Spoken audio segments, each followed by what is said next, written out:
Almost চলে যাওয়ার মতো অবস্থায়। ওকে,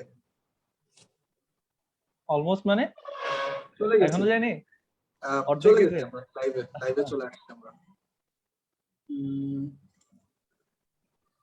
আমি তারপর একবার চেক করে নিই, জাস্ট ওয়ান মোমেন্ট। হ্যাঁ হ্যাঁ লাইভে গেছে, বুঝে যাচ্ছে একটা আসছে, লোগো আসছে। হ্যাঁ আচ্ছা, তোরা আমাদের গ্রুপে যা চেক করে দেখতে পারিস, চাইলে গ্রুপের ওটা নাম কি? শেয়ার দেওয়ার মতো হয় তাহলে দিতে পারিস, ওটা নিয়ে মনে হয় জিনিসটা কি হবে। গ্রুপের নাম কি? ওই যে এইচএসসি 20 নটরডেম, ওই যে লিংকটা দিছিলাম না, ওই লিংকের থ্রুতেও যাইতে পারিস, মানে নটরডেম কলেজ অ্যাডমিশন ব্যাচ 23, বুঝছিস? ওকে।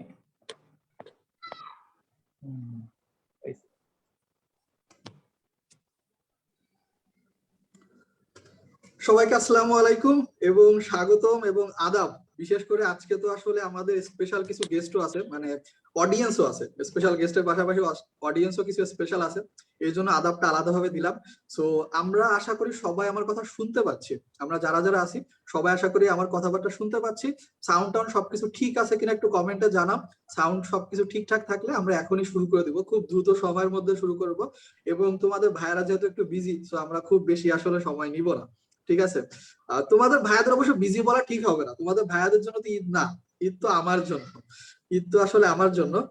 যাই হোক, আচ্ছা তোমরা তাহলে একটু কমেন্টে জানাও আমাকে। আমি মনে হয়, হ্যাঁ আরিয়ান বলতেছে শোনা যাচ্ছে, এই প্রত্যুষ চক্রবর্তী বলতেছে বিগ ফ্যান সৌম্য দাদা। এই প্রত্যুষ চক্রবর্তীকে কি চিনিস সৌম্য?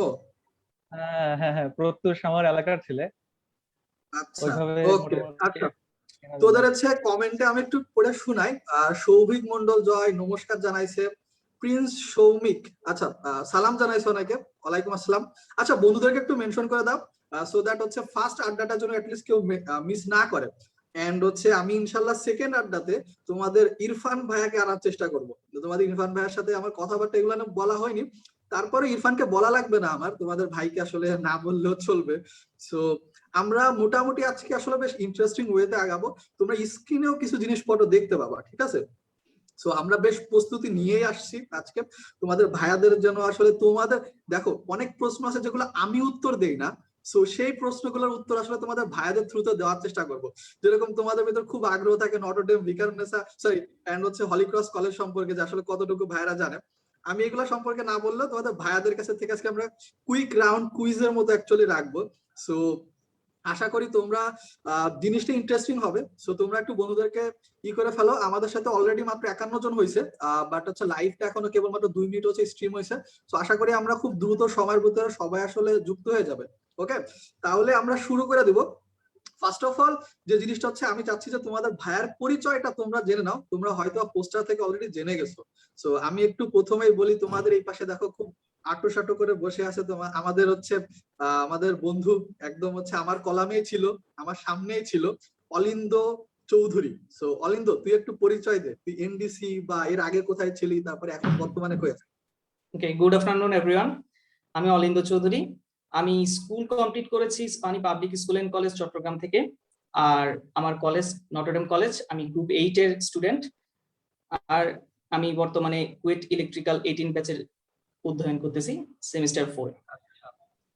চিটাগাং এর কিন্তু অনেক স্টুডেন্ট আছে এইখানে। আচ্ছা চিটাগাং এর কারা আছে একটু হাত তুলো। চিটাগাং এর অনেক আছে, আমি ব্যক্তিগতভাবে অনেককে চিনি। আমাদের স্টুডেন্ট আরিয়ানই আছে, আরিয়ান হচ্ছে বর্তমান এনডিসি 22 ব্যাচের। সো আরিয়ান নিজেও আসলে হচ্ছে, আমি চিটাগাং এর আরো তো অনেককেই চিনি। এন্ড হচ্ছে এরপরে আমাদের হচ্ছে আরেকটা যে তোমাদের বুলেট ভাই আছে। সো তোমাদের সৌম্য, তোর পরিচয়টা দে। হ্যালো এভরিওয়ান, আমি শুভাগত নাথ সৌম্য। আমার স্কুল ছিল হচ্ছে নোয়াখালী জেলা স্কুল, তারপর কলেজ তো নটরডেম কলেজ 18 ব্যাচ, আর এখন হচ্ছে বুয়েটের মেকানিক্যাল ইঞ্জিনিয়ারিং করছি, ব্যাচ 18। এই আচ্ছা এইখানে কিন্তু নটরডেম কলেজ আসলে বলা উচিত যে কোন শাখা, এখন তো আবার শাখা অলরেডি ময়মনসিংহ আছে, আবার নতুন আর একটা শুরু হচ্ছে, এটা কি তোরা জানিস? শ্রীমঙ্গলে মোস্ট প্রবাবলি একটা নতুন শাখা হচ্ছে নটরডেমে। আচ্ছা, ময়মনসিংহ ছাড়াও আরেকটা আছে নাকি? মানে হবে হ্যাঁ নাকি? আরেকটা করতেছে নতুন আরেকটা। আচ্ছা তাবাসসুম অর্পা চিটাগাং এর থেকে, তানহা চিটাগাং এর থেকে, তানহা হ্যাঁ হলিক্রস সম্পর্কেও জানে তোমার কয় কি? আচ্ছা হলিক্রস সম্পর্কে, আসলে হলিক্রস তো আমাদের বোনরা সব, সো আমরা চিনি। ওকে আচ্ছা, তো এখন যেটা হচ্ছে আচ্ছা এইখানে এটা একটা ভালো প্রশ্ন। আমি শুরুতে আমি আসলে তোমাদেরকে স্ক্রিনে কিছু প্রশ্ন দেখাবো, তারপরেও আমি শুরুতে একটা প্রশ্ন খুব ইন্টারেস্টিংলি রাখতে চাই। এই যে যে ব্রাঞ্চ খোলা আছে এটা সম্পর্কে তোদের মতামত কি? আগে সৌম্য বল যে ব্রাঞ্চ আসলে হইলে কতটুকু ভালো হয় নাকি খারাপ হয়? আচ্ছা, ব্রাঞ্চ হইলে একটা ভালো জিনিস আছে যেটা আমার মনে হয়, যে মানে নটরডেমের সবচেয়ে ভালো দিকটা হচ্ছে নটরডেমের যে স্ট্যান্ডার্ড বা কোয়ালিটি। ওরা সবসময় একটা স্ট্যান্ডার্ড বা কোয়ালিটি মেনটেন করতে চায় আর কি। তো এখন ধর হচ্ছে আমাদের ঢাকা নটরডেম যেটা, যে শাখাটা, যেটা মেইন শাখা, ওইটার কোয়ালিটি সম্পর্কে তো আমরা জানি, তো বহুত পুরানো। এরপর এখন ধর যে ময়মনসিংহে যেটা খুলছে, এটা যদি এরকম আমাদের ঢাকার মতো কোয়ালিটি মেনটেন করতে পারে, তাহলে হচ্ছে ঢাকায় তো আমরা কয়জন শিক্ষার্থীকে সুযোগ দিতে পারছি? বেশি হইলে ধর 2000, সায়েন্সের কথা যদি বলি। তো এইভাবে ময়মনসিংহে যদি একটা ব্রাঞ্চ হয় যেটা কোয়ালিটি মেনটেন করা হইতেছে, সেখানে তাহলে আরো কিছু শিক্ষার্থী সুযোগ পাইলো, অথবা শ্রীমঙ্গলে আরো কিছু শিক্ষার্থী সুযোগ পাইলো।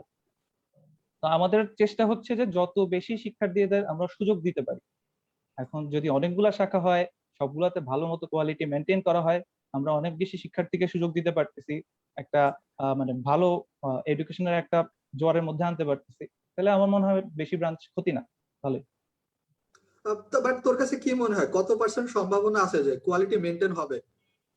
আমার ধারণা ঢাকার কোয়ালিটি তো একটু আলাদা, কারণ ঢাকায় হচ্ছে মোটামুটি আগে বাছাই করে নেয় আর বেস্ট মোটামুটি বেশিরভাগ পোলাপান চলে যায়।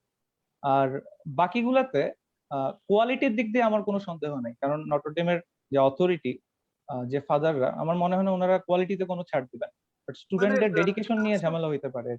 অর্গানাইজিং যে কমিটি বা অর্গানাইজেশনটার উপরে ট্রাস্টটা মেইনলি, তুই আসলে ট্রাস্টটা রাখতে চাই অর্গানাইজেশনের উপরে, যে না ওরা অবশ্যই আসলে যে অবশ্যই। একটা বেস তৈরি করেছে ওই বেসটাকে আসলে কখনো ভাঙবে না। তবে এখানে একটা বিষয় আছে, আমি মেডিকেল এক্সপিরিয়েন্স থেকে বলতে পারি, বুয়েটের যেরকম শাখা নেই বাট কুয়েটের শাখা নেই, কিন্তু আসলে মেডিকেলের তো অনেকটা শাখার মতো 36টা বাংলাদেশের মেডিকেল। তো এইখানে আসলে দেখা যায় যে খুব শর্ট টাইমে ঢাকার ভেতরে কোনো একটা মেডিকেল তৈরি হলে সেটা র্যাঙ্কিং উপরে চলে আসে। অর্থাৎ যেসব মেডিকেল এমন আছে 68 বছর 70 বছর হয়ে গেছে, বাট সেই সব মেডিকেলের র্যাঙ্কিং হচ্ছে দেখা যাচ্ছে 5-6তে, কিন্তু সোহরাওয়ার্দী মেডিকেল মাত্র 15 বছর হয়েছে, র্যাঙ্কিং আসলে সেইখানে চলে আসছে 15তে, সরি 3-এ। এর বড় একটা কারণ কিন্তু টিচারদেরও একটা আসলে থাকে, বাংলাদেশের মানুষের একটা ঢাকামুখী প্রবণতা আছে। সো টিচাররাও এই ক্ষেত্রে কোনো একটা ভূমিকা পালন করতে পারে, যে টিচাররা আসলে দিন শেষে এরকম শ্রীমঙ্গলের মতো শাখায় যাইতে যাবে কিনা, ময়মনসিংহের মতো শাখায় যাইতে চাইবে হয়তো বা, বাট শ্রীমঙ্গলের মতো শাখায় যাইতে যাবে কিনা I am not sure. So এই ক্ষেত্রে একটা সন্দেহ থাকবে। আমি আসলে হচ্ছে এনডিসি 22 ব্যাচ, যারা 22 ব্যাচের যে অফিসিয়াল গ্রুপটা আছে ওদের একটা মেসেজ সরি ফেসবুক গ্রুপ আছে।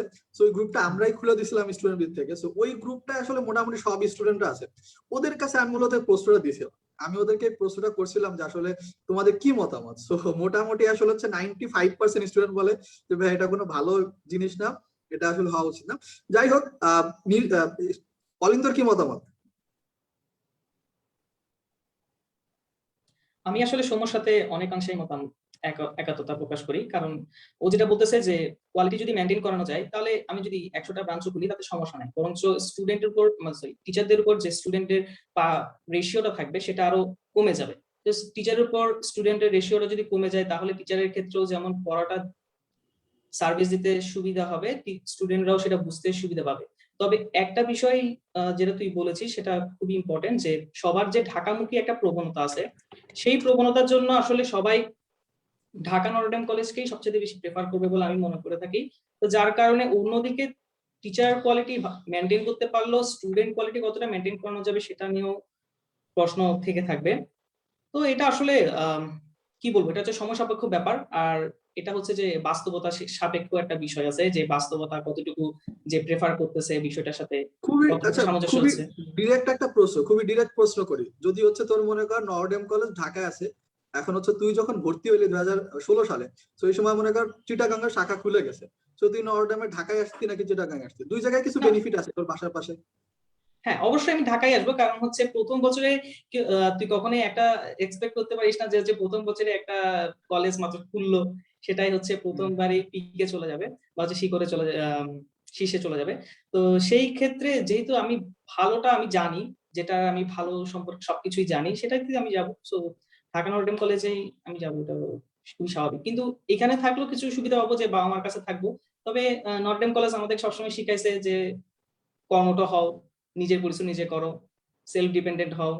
তো বাবা মার কাছে থাকলে এই আরামের জন্য সেটাও আবার শেখা নাও হতে পারে, যেটা নর্ডেম কলেজে গিয়ে প্রত্যেকটা স্টুডেন্ট শিখে থাকে। আচ্ছা, এখানে আচ্ছা একটা জিনিস অরিন্দ, আছে, আমি আচ্ছা বলি একটা যেটা। পয়েন্ট আমি আসতেছি। সৌম্যর নিয়ে কথাবার্তা বেশি হচ্ছে যেহেতু কমেন্টে দেখতেছি। সো অলিন্দ কি করলি তুই আর আমি কি করলাম, এখানে লোকজন এসে বলতেছে যে হচ্ছে সৌম্য দাদা হচ্ছে বস মানুষ, বস পাবলিক। সৌম্য কি করছিস এইভাবে, আসলে কিভাবে বস হওয়া যায় সেটাও শেয়ার করিস। আচ্ছা তোর আহ, পয়েন্ট বল আগে। আচ্ছা, আমার যে পয়েন্টটা আমি বলতেছিলাম, দেখ, এই নটরডেম কলেজ নিয়ে আমরা কথা বলতেছি তো।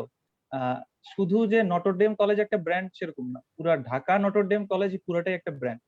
মানে আমরা যে ব্রাঞ্চের কথাগুলো বলতেছি, দিন শেষে কিন্তু ঢাকা নটরডেম কলেজই থাকবে। বাকিগুলার কোয়ালিটি কতটুকু উঠবে সেটা পরের কথা। বাট ঢাকা নটরডেম কলেজ এটা পুরো একটা ব্র্যান্ড, পুরা হুম, দেশের শিক্ষা ব্যবস্থায় বলতে গেলে একটা ব্র্যান্ড।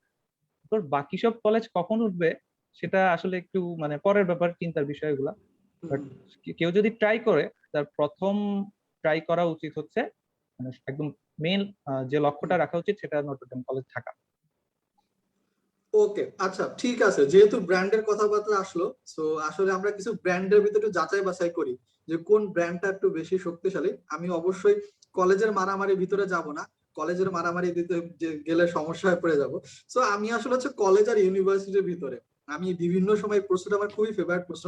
আমি একটি স্ক্রিন শেয়ার করতেছি, যারা তোমরা দেখতেছো আমি চাই তোমরা সবাই একটু বন্ধুদেরকে মেনশন করে ফেলো, শেয়ার করে ফেলো, প্লাস তোমরা উত্তর দাও তোমাদের কাছে থেকে কি মতামত।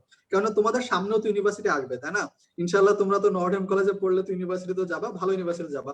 সো আমি হচ্ছে স্ক্রিন শেয়ার করতেছি, তোমাদের ভাইয়াদের কাছে থেকে আমি মূলত আসলে অ্যান্সার গুলা নিবো। এন্ড হচ্ছে আমি চাই যে তোমরাও অ্যান্সার গুলা দাও, ঠিক আছে? আচ্ছা সৌম্য, তোরা কি হুম। স্ক্রিন দেখতে পাচ্ছিস?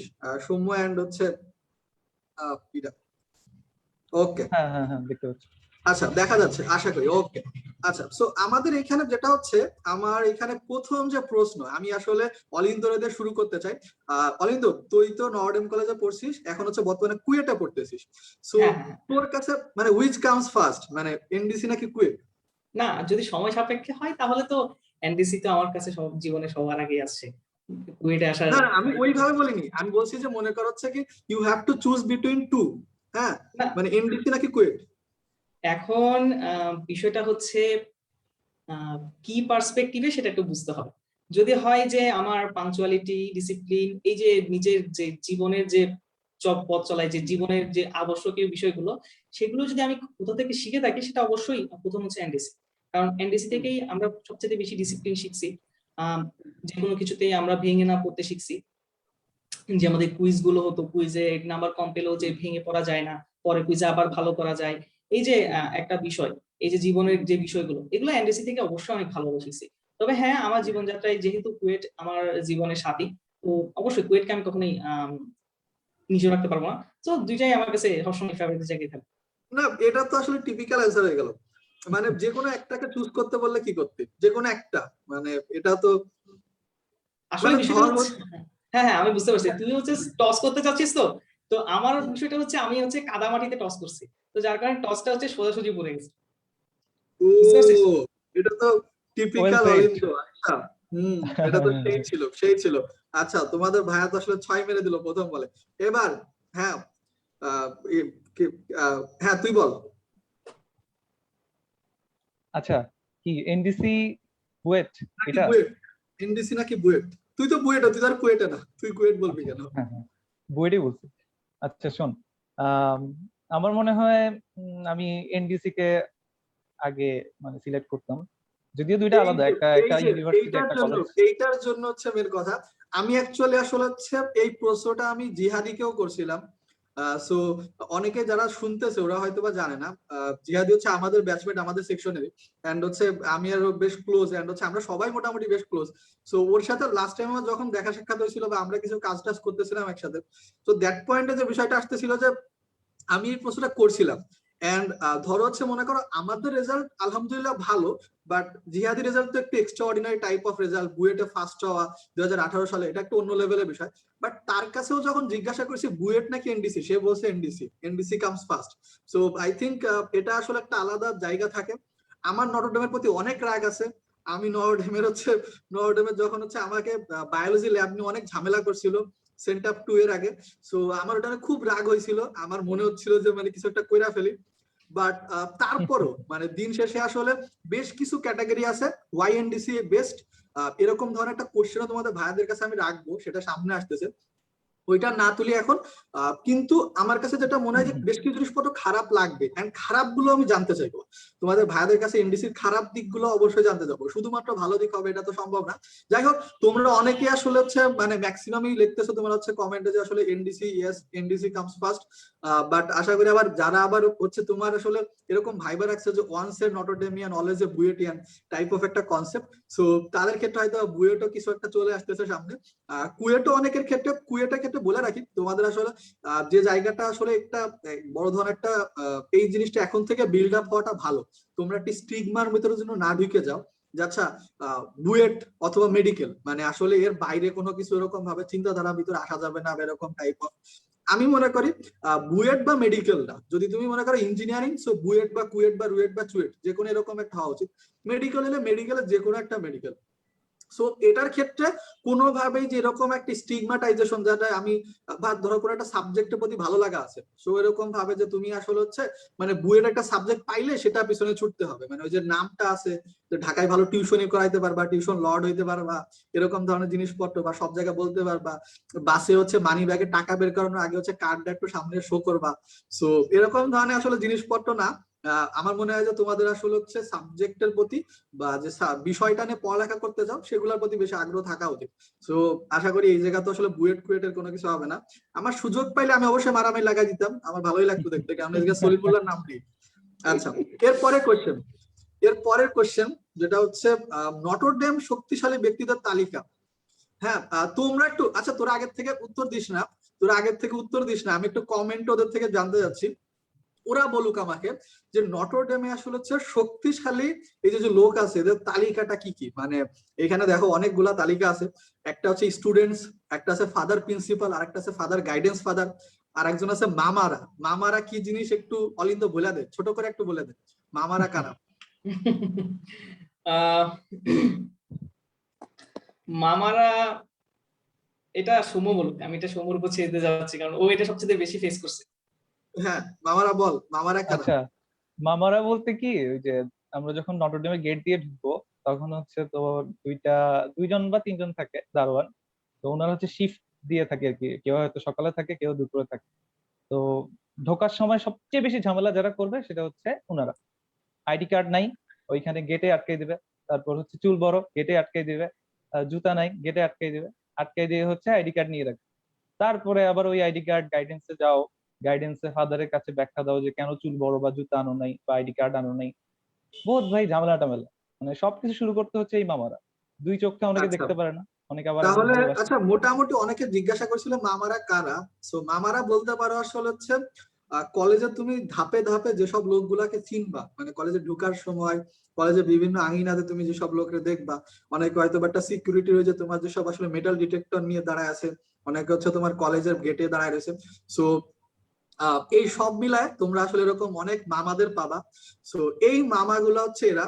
এন্ড হচ্ছে এখন আসলে তোমরা একটু কমেন্টে জানাও যে আসলে তোমরা কি মনে করো যে শিক্ষকরা সব থেকে বেশি পাওয়ারফুল, মামারা, গাইডেন্স ফাদার, নাকি প্রিন্সিপাল ফাদার, নাকি স্টুডেন্ট। স্টুডেন্টদের নামটা নিও না ভাই, আমরা আসলে হচ্ছে কলেজে থাকা অবস্থায় খুবই নিরীহ প্রাণী, এন্ড হচ্ছে তুমি আসলে এখানে শোষিত কিছুই করতে প্রাণী। পারবে না। এটা আসলে তোমার হচ্ছে যদি তুমি এরকম চাও যে স্টুডেন্টদের পাওয়ার দেখতে চাও তাহলে সরকারি কলেজে ভর্তি হইতে হবে। সরকারি কলেজে তুমি একটু রাজনীতি রাজনীতি করলে আশা করি কম বেশি একটু দাম পাবা। বা নর্ডেম কলেজে মোটামুটি আসলে তুমি সব থেকে হচ্ছে কম মানে পাওয়ারফুল পারসন। মামারা, মামিরা, এই পরপা একজন বলতেছে যে মামিরা হচ্ছে পাওয়ারফুল। হ্যাঁ এটাও ট্রু, এটা আসলে খুবই ইউনিক একটা হচ্ছে ক্যান্সার হয়েছে, কেননা মামাদের তো নিয়ন্ত্রণ করে মামিরা। সো এই ক্ষেত্রে আসলে হচ্ছে মামাদের থেকে আর মামিরা, আলটিমেট পাওয়ার তাইলে হচ্ছে মামিদের কাছে, একদিক দিয়ে আলটিমেট ঠিক আছে। পাওয়ার আসলে হচ্ছে মামিদের কাছে চলে আসতেছে। অনেকে বলতেছে যে প্রিন্সিপাল ফাদার, বাট তোমাদেরকে আমি একটা অর্ডার দেই, অর্ডার আচ্ছা তোরাই বল, সৌম্য বল যে তোর হচ্ছে অর্ডারে বল সব থেকে পাওয়ারফুল থেকে কম পাওয়ারফুল। আচ্ছা, মানে একটা অর্ডার বলি, সেটা হচ্ছে তোর আহ, আমার মনে হয় অনেকটা মানে ফান পারপাসে হইতে পারে। সেটা হচ্ছে সবচেয়ে বেশি পাওয়ার হচ্ছে আমি শুরুতে রাখবো মামাদের। কারণ কি হুম। মামাদের সাথে আমাদের ইন্টারেকশন সবচেয়ে তাড়াতাড়ি হয়, সবার আগে হয়। আর আমাদেরকে হুম। যত ধমক ধমক উনারাই হচ্ছে শুরুতে দেয়। তো আমি মোটামুটি এই মামাদেরকে দেখলেই আতঙ্কগ্রস্ত হয়ে যেতাম। তারপর সেকেন্ড নাম্বার হচ্ছে, সেটা এই লিস্টে নাই, সেটা হচ্ছে লাইব্রেরিয়ান মামা আছে। ও, মানে উনি আছেন আমি উনার মামাদের মধ্যেই। আমি হ্যাঁ। উনার নাম আলাদাভাবে রাখছি, উনার জন্য আলাদা সেকশনই রাখছি আমি। ও আচ্ছা আচ্ছা, তাহলে তো হইলোই। তো উনাকে আমার খুবই ভয় লাগতো। তারপর হচ্ছে রাখবো গাইডেন্স ফাদারকে। আমি যদিও ওনার সাথে দেখা করার সুযোগ পাইনি কখনো ওইভাবে, মানে শাস্তির কারণে আমার হয়নি কোনোদিন। এরপরে রাখবো হচ্ছে প্রিন্সিপাল ফাদার। আর লাস্টে রাখবো হচ্ছে আমাদের বায়োলজি ল্যাবের যে স্যার ছিল না, আহ মাকসুদুর রহমান স্যার, খুব সম্ভবত উনাকে রাখবো। কি স্যারের নাম কি আরেকবার বললি?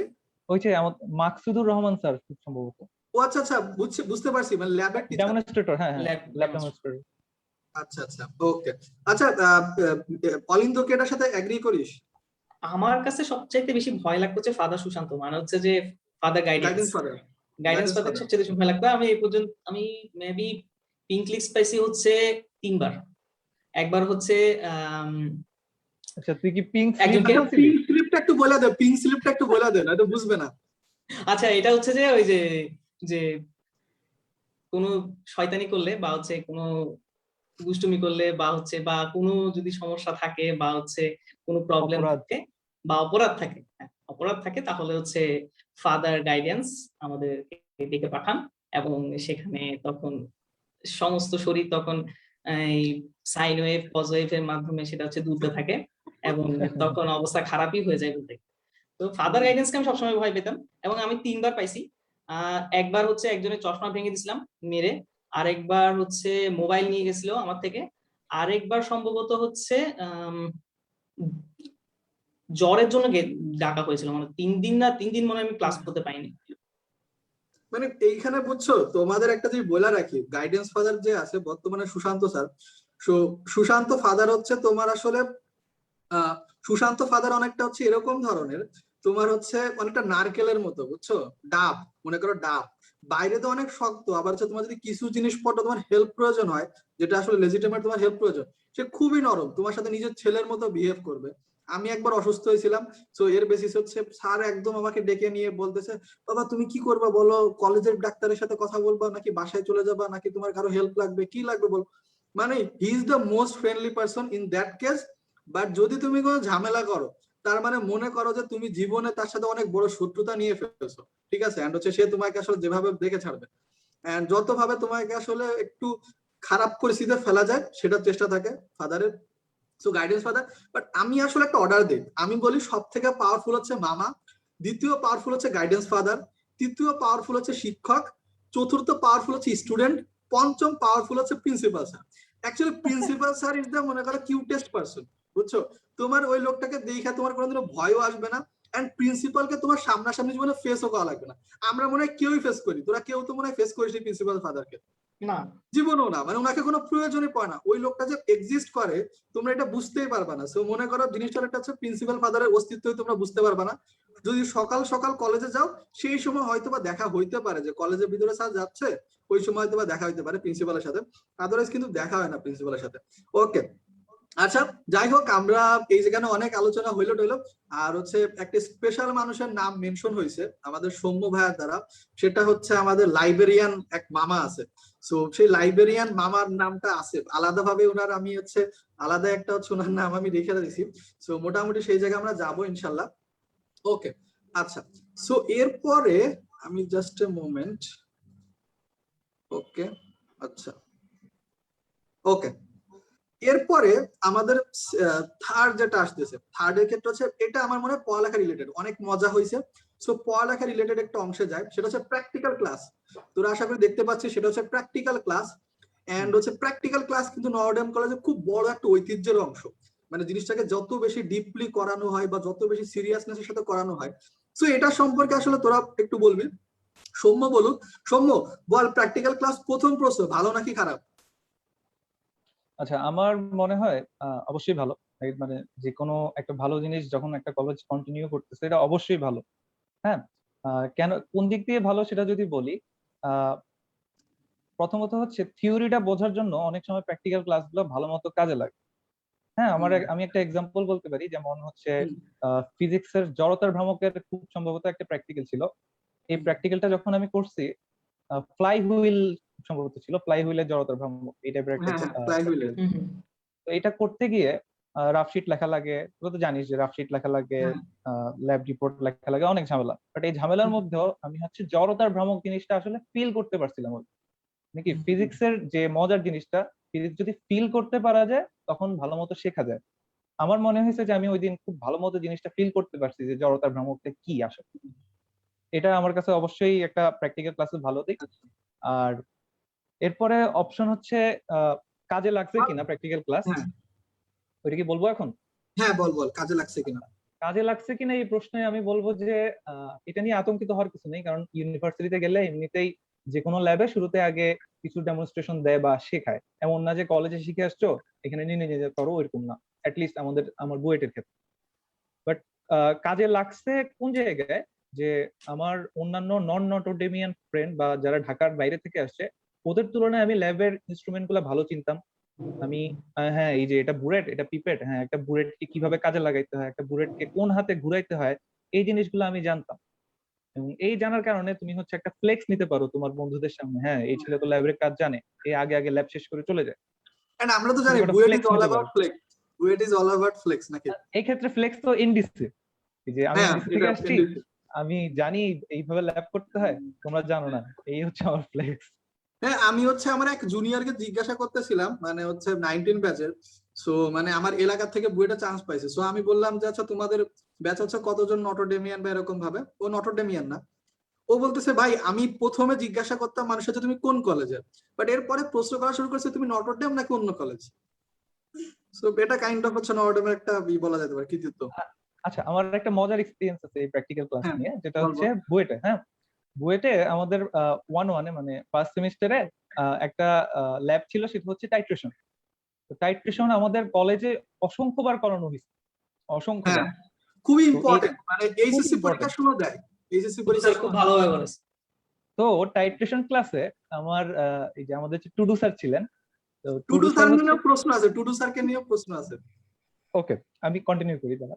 এই যে টুডু স্যার কি করলেন, আমি হচ্ছে বুলেট আর পিপেট, তো বুলেট ছিল আমার হাতে, ছিল খুব সম্ভবত একটা টেস্ট টিউব। তো বুলেটের একটা কাঁটা আছে যেটাকে ঘুরাইতে হয়। তো আমি হচ্ছে বুলেটের কাঁটাটাকে ডান হাতে ধরে টেস্ট টিউবটাকে বাম হাতে ধরছি।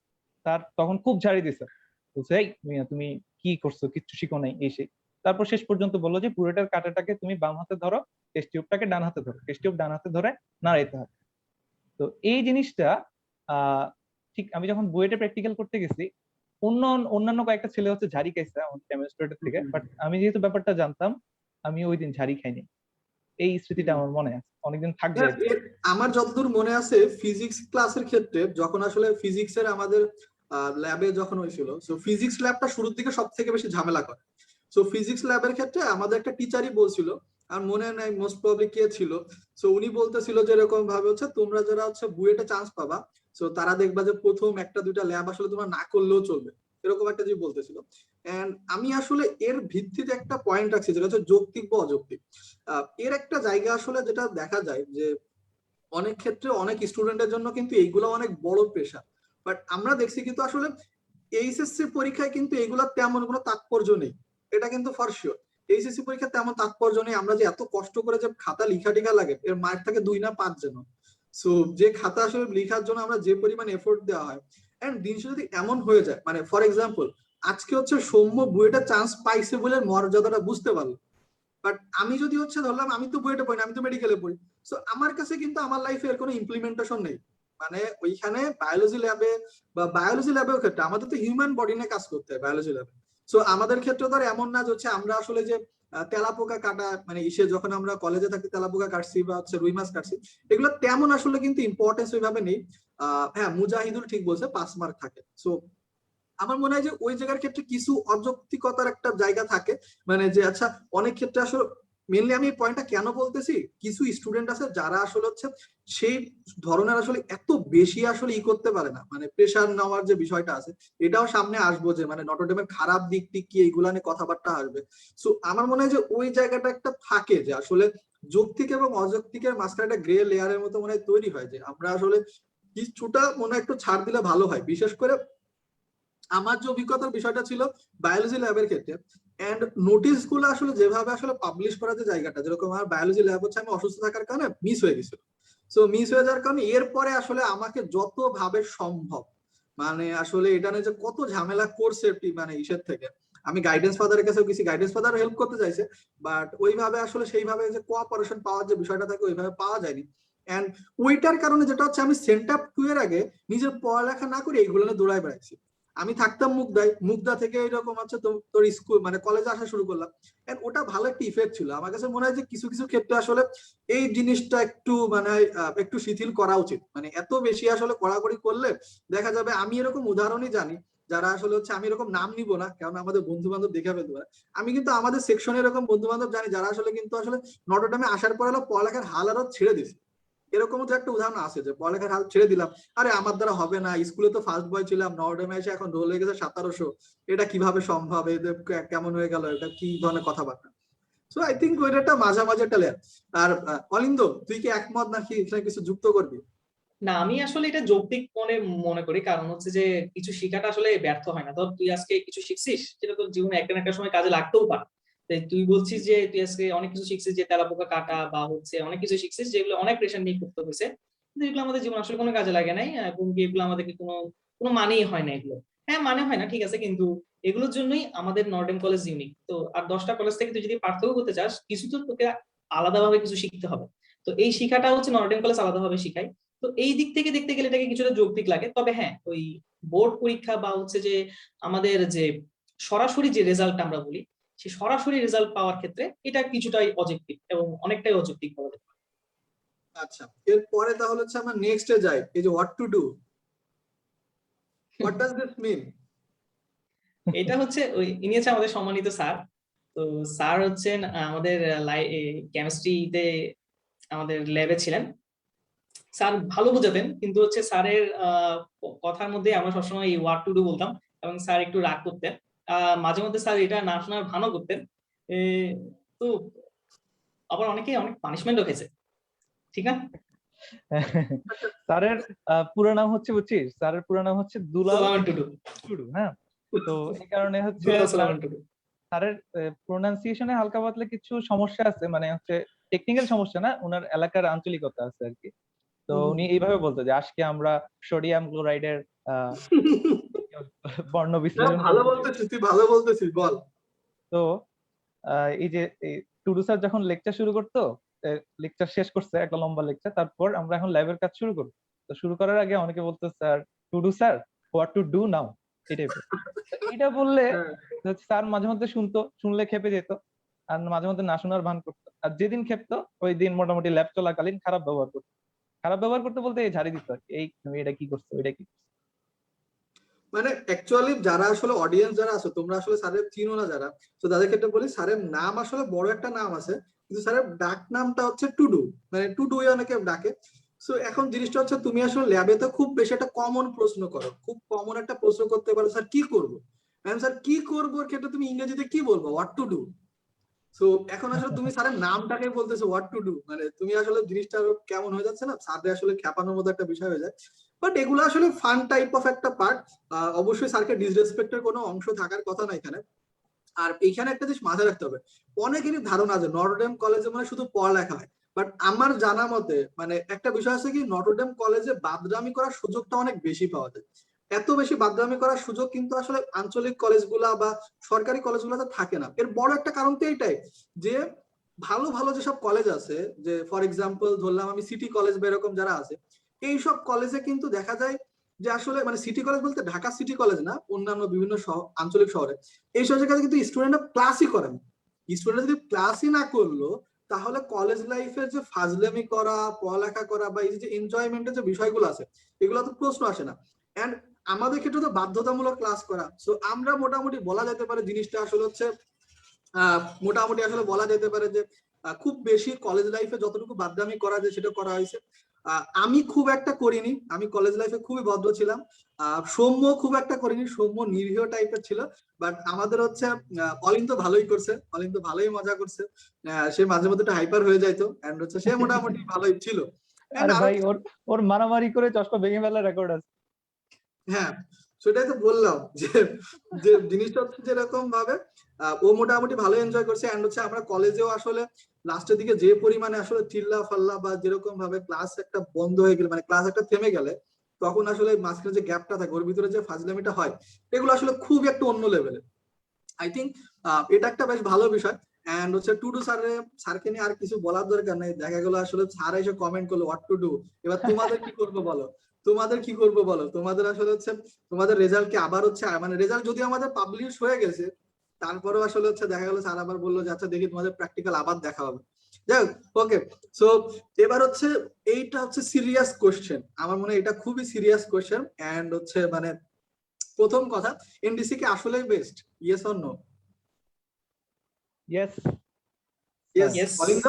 আচ্ছা, Yes, obviously yes. ওকে ওকে, তাহলে সৌম্য বল ওয়াই, মানে কেন এনডিসি বেস্ট? আচ্ছা, বড় আনসার হবে এনডিসি কেন বেস্ট। আচ্ছা, শুরুর প্রথম কথা হইলো যে আমাদের দেশের সবচেয়ে মানে বাছা বাছা খুব স্টুডেন্ট হচ্ছে তোমার এনডিসি তে আসে। তো এনডিসি তে এসে হয়তো তুমি তোমার ক্লাসে ফার্স্ট বয় ছিলা, তুমি তোমার হয়তো তোমার পুরো স্কুল লাইফে তুমি ফার্স্ট ছিল, এখন এসে দেখলা যে বাংলাদেশের যতগুলা জেলা, যতগুলা শহর, যতগুলা স্কুল সবগুলা ফার্স্ট বয় এখন তোমার সাথে। এখন হচ্ছে তোমার কম্পিটিশন হচ্ছে সমানে সমান। তো এই জায়গায় কি হইতে পারে যে তুমি হয়তো একটা প্রথম পরীক্ষা খারাপ করে ফেললা, তোমার খুব কষ্ট লাগতে পারে যে এই যে আমি পুরো স্কুল জীবন ফার্স্ট হয়ে আসলাম, আমার কলেজের ফার্স্ট এক্সামে অনেক বেশি পিছিয়ে গেলাম। তো এটাতে তুমি ডিমোটিভেটেড হইতে পার। বাট বেশিরভাগ সময় তোমার ডিমোটিভেটেড না হওয়ার পসিবিলিটি কেন থাকে, এর কারণ হচ্ছে আমি বলবো একটা ইফেক্ট আছে, এটাকে বলা হচ্ছে প্লাসিবো ইফেক্ট। এটা খুব সম্ভবত আমাদের ডাক্তার সাহেব জানে। তো প্লাসিবো ইফেক্ট জিনিসটা কি, এটা হচ্ছে একটা বিশ্বাসের মতো। বিশ্বাসটা কেমন জিনিস, যেমন তোমরা অনেকে হোমিওপ্যাথি ওষুধের নাম শুনছো। তো হোমিওপ্যাথি কিন্তু সাইন্টিফিক্যালি অ্যাপ্রুভ কোনো মেডিসিন না, বাট হোমিওপ্যাথি স্টিল অনেক মানুষের কিউর করে, অনেক রোগের কিউর করে। এর কারণ হচ্ছে কি, হোমিওপ্যাথি মানুষজনকে ওই বিশ্বাসটা দেয় যে হ্যাঁ, তুমি এখন ওষুধ নিচ্ছ, তুমি মেডিকেশন নিচ্ছ, তুমি সুস্থ হবা। এই যে আমি সুস্থ হব, এই বিশ্বাসটা মানুষকে নিজে থেকে হচ্ছে হিল করে, এভাবে মানুষ সুস্থ হয়ে যায়।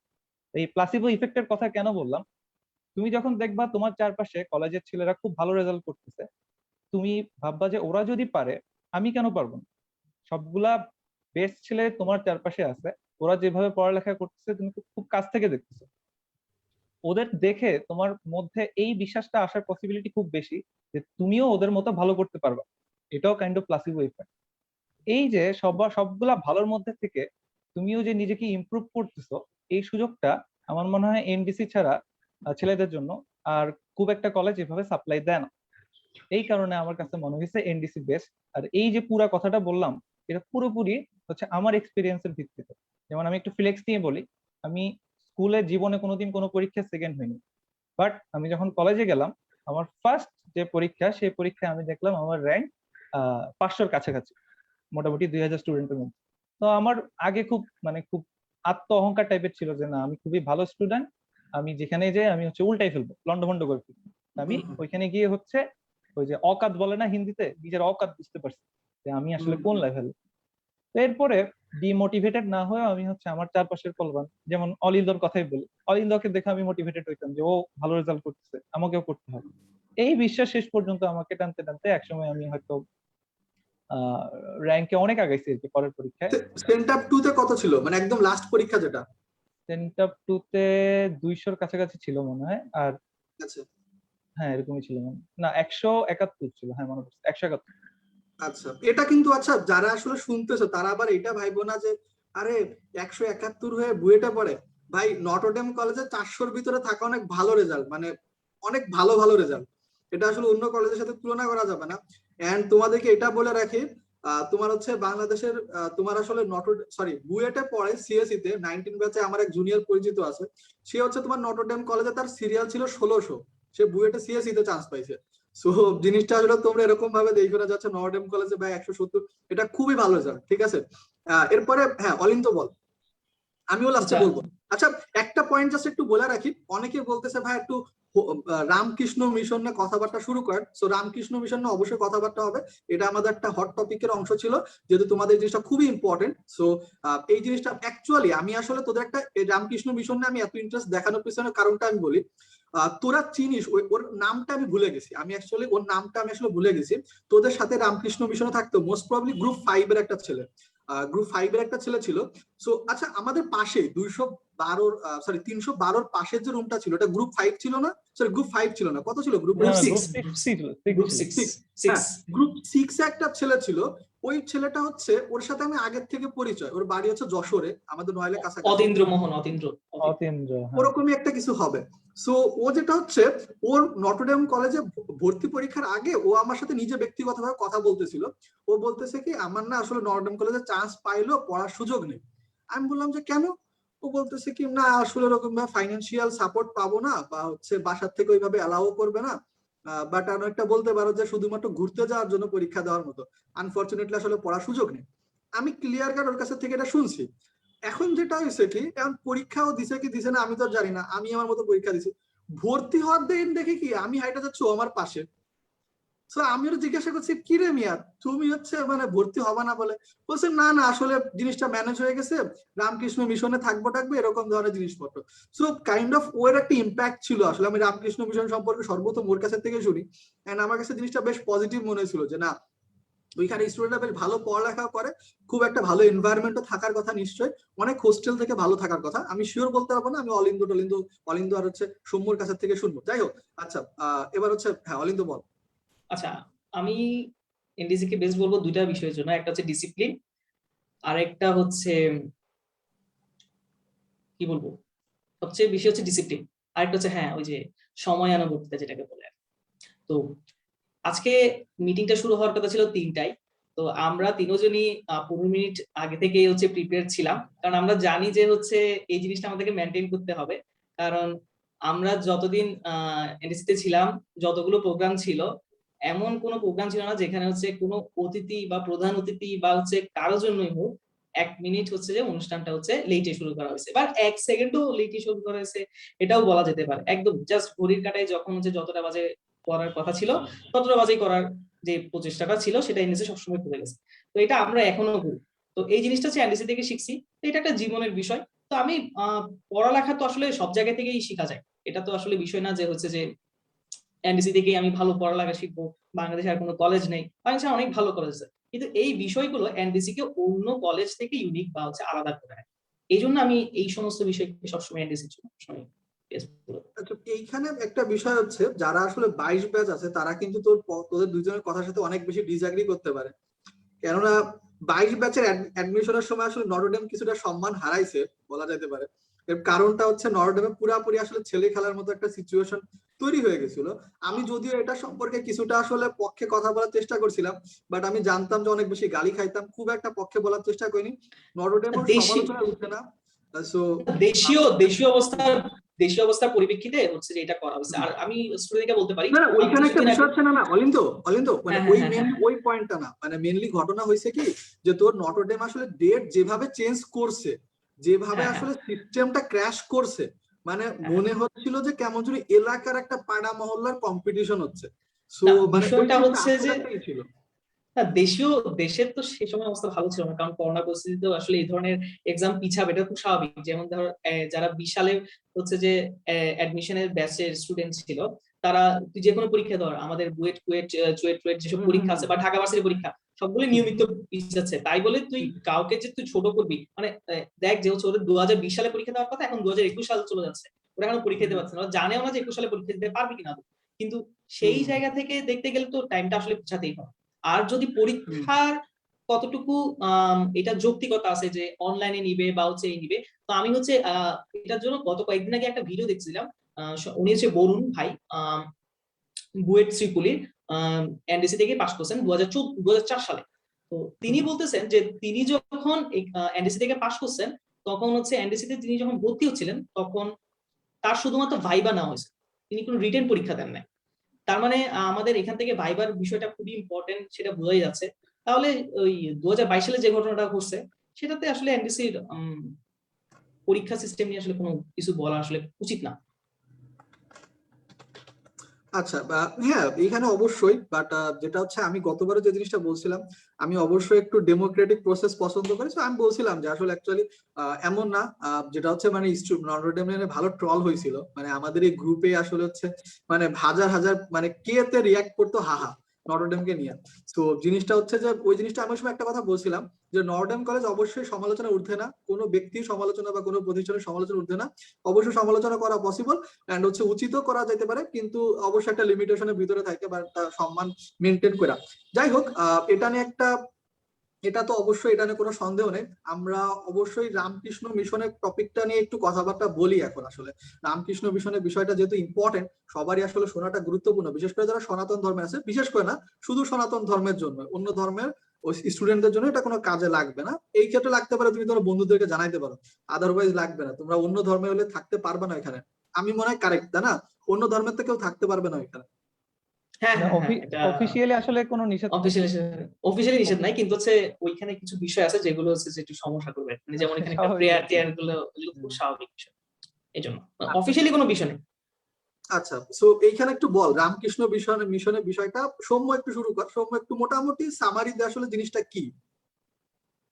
আচ্ছা, রামকৃষ্ণ মিশন হচ্ছে বলতে গেলে রামকৃষ্ণ মিশন তো একটা মন্দির, মন্দির একটা মঠের একটা পার্ট। রামকৃষ্ণ মঠের একটা অংশ হচ্ছে বিদ্যার্থী ভবন বা ছাত্রাবাসের মঠ। তো এই ব্যাপারটা কি, যে রামকৃষ্ণ মঠে কয়েকজন শিক্ষার্থীকে হচ্ছে একটা হোস্টেলের মধ্যে রাখা হয়। আর শিক্ষার্থীরা হচ্ছে নিজেরাই হচ্ছে পেমেন্ট করে টাকা পয়সা দিয়ে, খাওয়া দাওয়ার টাকা পয়সা, থাকার টাকা পয়সা দিয়ে ওইখানে থাকে। তো ওইখানে থাকলে কি করতে হয়, আহ, মিশনের একটা অংশ যেহেতু বিদ্যার্থী ভবনটা, ওইখানে হচ্ছে নিয়মিত প্রেয়ার করতে হয়, প্রেয়ার বা প্রার্থনা যাই বলি। নিয়মিত হচ্ছে সকালবেলা গিয়ে প্রেয়ার করতে হয়, সন্ধ্যায় প্রেয়ার করতে হয়, এবং প্রেয়ারে গিয়ে সবার আগে বসতে হয়, ধুতি পাঞ্জাবি পরে সবার আগে বসতে হয়। ব্যাপারটা অনেকটা মডেলের মতো, যে মানুষজন এসে দেখবে যে কতগুলা শিক্ষার্থী অনেকটা ব্রহ্মচারীর মতো, যেটাকে আমরা হচ্ছে সন্ন্যাসীর প্রথম পর্যায়ে বলি ব্রহ্মচারী, ব্রহ্মচারীর মতো হচ্ছে সবার সামনে বসে প্রেয়ারটাকে লিড করতে। তো রামকৃষ্ণ মিশনে থাকার পড়ালেখা ছাড়া একটাই কাজ থাকে, সেটা হচ্ছে প্রেয়ার করা এবং প্রেয়ারটা লিড দেওয়া। এটা ছাড়া আর এক্সট্রা কোনো বাইরের হোস্টেলের সঙ্গে আর খুব একটা পার্থক্য নাই। এমনি স্পিরিচুয়াল কিছু পার্থক্য আছে, সেগুলো নিয়ে পরে কথা বলবো। জাস্ট আমি একটা ওভারভিউ দিলাম। আচ্ছা, এইখানে একটা প্রশ্ন যেটা হচ্ছে, মানে এখানে কি শুধুমাত্র নটরডেমের স্টুডেন্টরা থাকে? হ্যাঁ, শুধু এবং শুধুমাত্র নটরডেম কলেজের শিক্ষার্থীরাই থাকতে পারে এখন আচ্ছা, পর্যন্ত। শুধুমাত্র নটরডেমে থাকতে পারে। এরপরে যে বিষয়টা আসতেছে, আচ্ছা এইখানে মানে তোর হচ্ছে যে মানে ফর এক্সাম্পল ধর হচ্ছে আমি এরকম একটা জিনিস আমার মনে আছে যে তোদের ওইখানে মানে পূজার সময় কিছু যখন মানে বড় পূজা যেরকম দুর্গা পূজা বা কালী পূজা যে সময় আসে, ওই সময় মনে করে রেসপন্সিবিলিটির একটা বিষয় থাকে। হ্যাঁ হ্যাঁ, ওই যে বললাম না, ওই যে প্রেয়ারে লিড দেওয়াটা ব্যাপারটা কি, যেমন ধর আমাদের দুর্গাপূজা, দুর্গাপূজা মোটামুটি 3 থেকে 4 দিন বা 5 দিন যদি পঞ্চমী থেকে ধরি। তো দুর্গাপূজার সময় কি হয়, আমাদের কলেজ তো বন্ধ থাকে, নটরডেম কলেজ বন্ধ দিয়ে দেয়। তো তখন সবার হচ্ছে মন আনচান করে যে হ্যাঁ বাড়ি যাবো, অনেকদিন বাড়ি থেকে বাইরে আসে। কিন্তু তখন হচ্ছে তুমি যদি মিশনে থাকো বাড়িতে যাইতে পারবা না। কেন পারবা না? কারণ মিশনে অনেক বড় করে পূজা হয়, পূজায় অনেক দায়িত্ব থাকে, এবং দায়িত্বটা মেইনলি শিক্ষার্থীদের উপর থাকে, ওই বিদ্যার্থী ভবনের শিক্ষার্থী। তো মোটামুটি পূজার সব কাজ অন্য লোকদের সঙ্গে মিলে, মিশনের কর্মচারীদের সঙ্গে মিলে, সন্ন্যাসীদের সঙ্গে মিলে তোমাদেরকেই করতে হবে যদি মিশনে থাকো। এটা অনেকে এনজয় করে, অনেকে হয়তো বাড়ি না যাওয়ার জন্য মন খারাপ করতে পারে। বাট এটা ঠিক যে পূজায় তোমাকে কাজ করতে হয়, সব ধরনের পূজা, সরস্বতী পূজা বলো শিক্ষার্থীরা লিড দিবে, কালী পূজা বলো শিক্ষার্থীরা, দুর্গা পূজা বলো, এবং যত পূজা আছে সব। আর ডেইলি প্রেয়ার তো আছে। অলিন্দ এনজয় করতো, আমি এটা শিওর, কারণ হচ্ছে অলিন্দ তো মনে করছে বাসায় গেলে তো পড়ার হয়তো বা সুযোগ পাইতো না, কিন্তু এখানে তো রাতের বেলা থেকে তাও পড়তো। অলিন্দ আই এম শিওর যে এনজয় করতো অলিন্দ।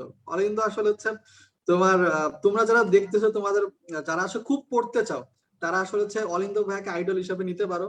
অলিন্দ ভাইকে হচ্ছে মাঝে মধ্যে নক দিবা যে ভাই আপনার একটু রুটিনটা দেন। এন্ড ভাইয়ার রুটিনের ভেতর কিন্তু বাথরুমে যাওয়ার রুটিনও কিন্তু নেই, মানে ওয়াশরুমে যাওয়ার যে একটা পার্ট আছে সেটা কিন্তু নেই, ঠিক আছে? না তো হ্যাঁ, অলিন্দ বল। না, আমি তো টপ কুয়েট ফলো করি না, বা কুয়েট টপ ফলো করি না, ঠিক আছে। আচ্ছা, হ্যাঁ তুই একটু বল রামকৃষ্ণ মিশন সম্পর্কে। আচ্ছা, তোর কাছে কি মনে হয়েছে যে রামকৃষ্ণ মিশন আসলে কয়েকটা ভালো দিক বল, কয়েকটা খারাপ দিক বল। আচ্ছা, রামকৃষ্ণ মিশনের যে বিষয়গুলো হচ্ছে সেটা হচ্ছে সৌম্য তো বলেই দিয়েছে, যে আমাদের সকালবেলা প্রথমে উঠে ঘুম থেকে উঠে প্রেয়ার করতে হবে, এবং সেটা 6টা বাজে। এবং বিকালবেলা মানে সন্ধ্যার ঠিক আগাত করে আছে আমাদেরকে হচ্ছে আবার সন্ধ্যাকালীন উপাসনাটাও শেষ করতে হবে। তো যারা হচ্ছে পড়ালেখার পাশাপাশি নিজেদের এই সমস্ত বিষয়গুলোকে আরো বেশি করে ভালোভাবে চর্চা করতে চাও, তারা অবশ্যই রামকৃষ্ণ মিশনে ভর্তি হতে পারো। এছাড়া রামকৃষ্ণ মিশনে থাকাটা যেমন আরামদায়ক, ঠিক তেমনি হচ্ছে এটা কস্টের দিক থেকেও অনেক কম। এটা একটু নিজেদের কি বলবো আয় বেশ সামর্থ্যের আন্ডারের মধ্যে থাকবে। তো আমার মতে হচ্ছে রামকৃষ্ণ মিশনের খারাপ দিক আসলে কিছুই নেই, শুধু হচ্ছে ওদের যে কড়াকড়ি যে ভাবটা সেই বিষয়টা নিয়ে আসলে একটু বলা উচিত। যেমন আমি খুব ভোরে উঠতে পারতাম না, কারণ হচ্ছে আমার একটু মাইগ্রেনের প্রবলেম আছে, যার কারণে আমার মাথা ব্যথা করতো। তো আমি প্রায় 3-4 বার হচ্ছে যে মহারাজদের কাছ থেকে হচ্ছে এই চোখে পানি ঢালা খেয়েছি। তো আমি ঘুমাইছিলাম, ভোর 6টা বাজে মহারাজরা আসছেন যে প্রেয়ারের জন্য ডাকতেছেন, সবাই চলে গেছে, আমি প্রেয়ারে যাইনি, ঘুমাই আছি, জানিও না। তো আমার রুমমেট ছিল হচ্ছে সৌম্য। সৌম্য আমাকে যাওয়ার সময় একটা লাথি মেরে যেত প্রশ্ন, কারণ আমি ঘুম থেকে উঠতাম না। তো ও হচ্ছে যে এতবার ডাকতেও পারতো না, এই ছেলেটাকে কে ঘুম থেকে উঠবে, তো আমার একটা লাথি মারতো। তো লাথি মেরে আমার ঘুম ভাঙে না মাঝে মাঝে, কারণ আমার এত তো মহারাজ আসছে, এসে হচ্ছে এক এক আমার সামনে হচ্ছে একটা বোতল ছিল পানি দেওয়া, পুরো বোতলটা আমার উপর ঢেলে দিছে। আরো শীতকাল সেই সময়, মানে পুরো কম্বল টম্বল ভিজে একাকার হয়ে গেছে, মানে অবস্থা খারাপ। তারপর মহারাজ তারপর ডেকে পাঠাইছে যে হচ্ছে তুমি কি করছো, এই আসো নাই কেন? তখন আমি বললাম যে মহারাজ ঘুমিয়েছিলাম। ঘুমিয়েছিল, তাহলে বাড়ি চলে যাও। তো এখন পরে হচ্ছে মহারাজকে বললাম যে আচ্ছা মহারাজ ভুল হয়ে গেছে, আর হবে না। তো এগুলো তোমার কি, তো এই ধরনের অনেক অভিজ্ঞতা আছে। তো এই বিষয়গুলো অনেক বেশি আচ্ছা, অন অ্যান এভারেজ কেমন কি খরচ পড়ে মান্থলি, মানে থাকা খাওয়া মিলে? আচ্ছা, ওটা হচ্ছে ওরা ফার্স্টে ঢুকার সময় হচ্ছে একটা অ্যামাউন্ট নেয়, একটু বড় ধরনের অ্যামাউন্ট নেয়, সম্ভবত এটা 30-35 হাজার টাকার মধ্যে একটা করে প্রথমে ভর্তি সময় নেয়। আর পরে হচ্ছে পার মান্থ হচ্ছে কত টাকা, 3,500 টাকা আমাদের সময় নিত, 3,500 টাকা নিত। এখন হয়তো কিছু আচ্ছা, বাড়তে পারে। মানে ওইখানে এখন কত বললি? এখন হয়তো ওই যে মানে 2-3 বছর আগের ঘটনাই তো, হয়তো 500 বা 1000 বাড়ছে। Not sure.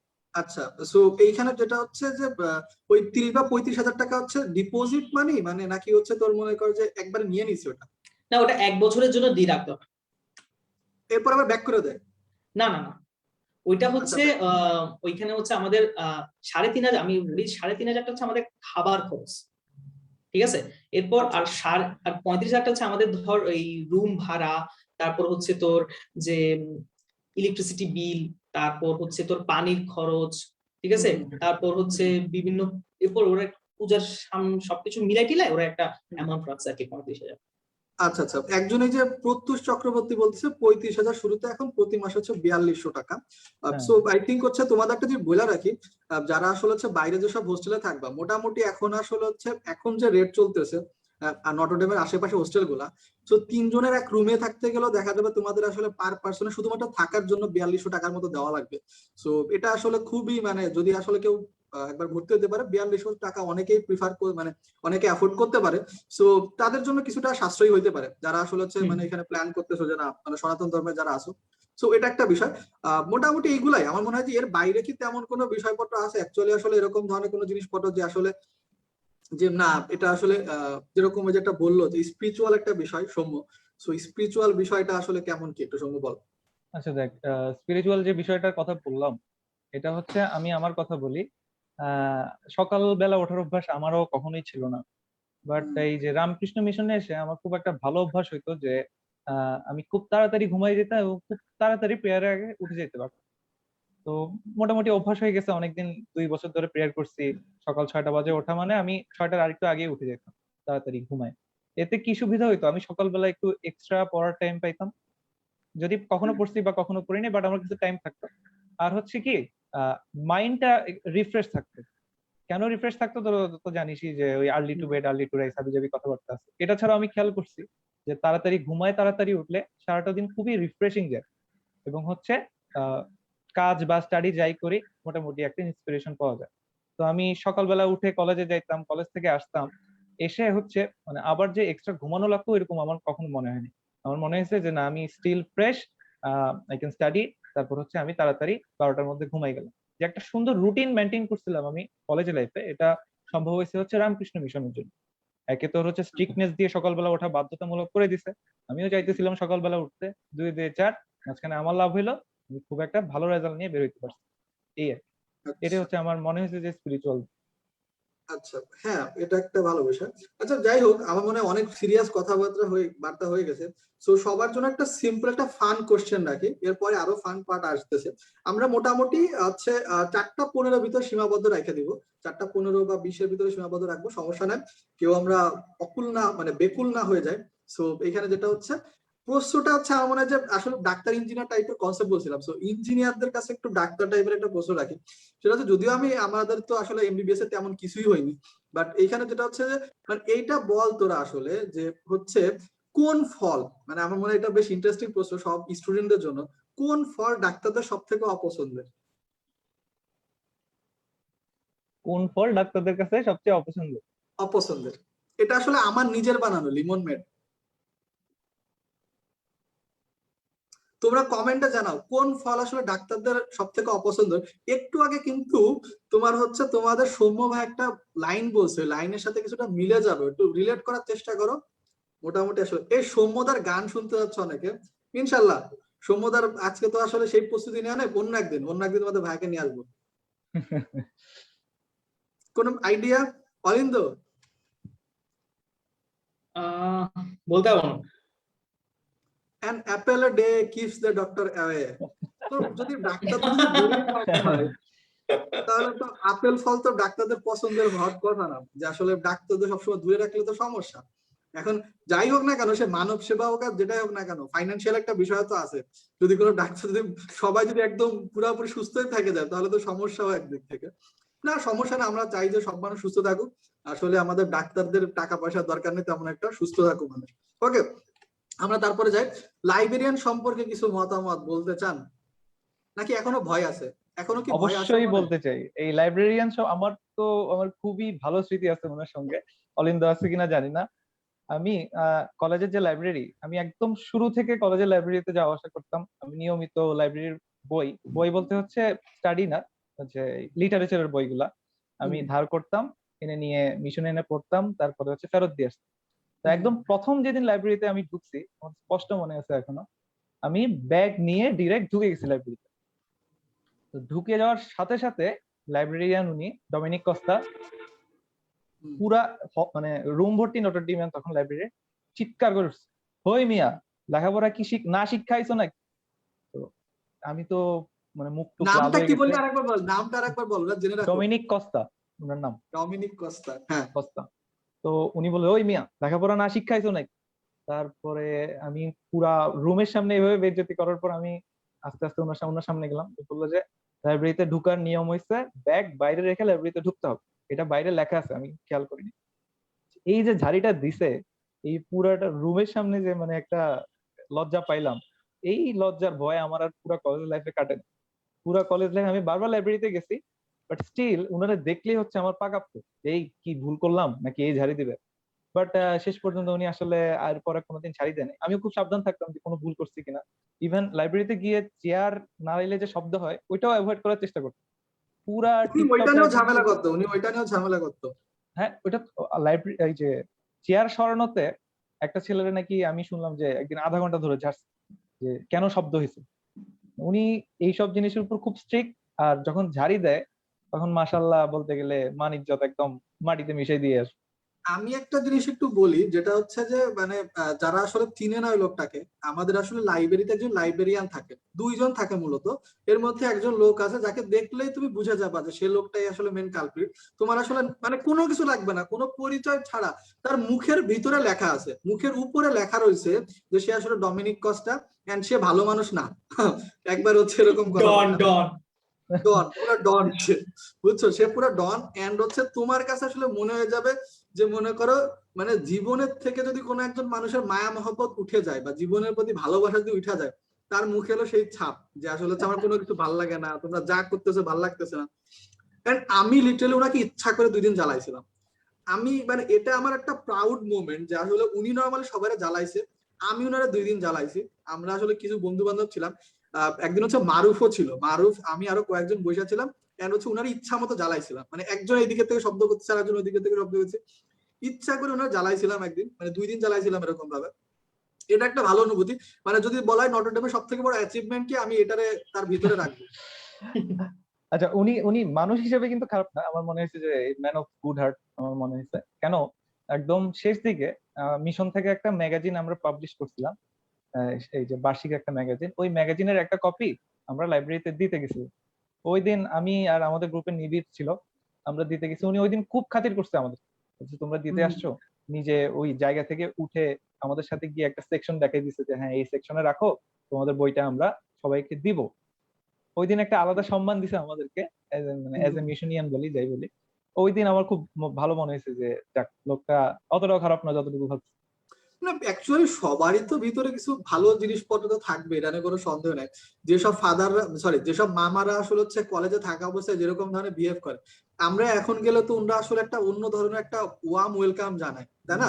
আমাদের চিনে না, বাট তারপর যদি আইডি কার্ডটা দেখানো হয় তখন একটা আলাদা ধরনের ওয়ার্ম ওয়েলকাম তারা দেয়, সব সময় দেয়। সো আই থিঙ্ক এটা তো অবশ্যই, মানে এটা নিয়ে কোনো ডাউট নেই। যাই হোক, এটা আসলে আর কথাবার্তা খুব একটা না বলি। হ্যাঁ, এইটা একটা মানে ভালো প্রশ্ন, আমি এই জন্য একটু রেড লাইট দিয়ে করে দিছি, মানে রেড কালার দিয়ে, যে আসলে আমি একটা জিনিস আমার কাছে মনে হয়েছে, তোরা এটা খেয়াল করছিস কিনা আমি জানি না, বাট আমি দেখছি নটরডেম কলেজের ভালো একটা পার্সেন্টেজ স্টুডেন্ট আসলে সনাতন ধর্মের ছিল।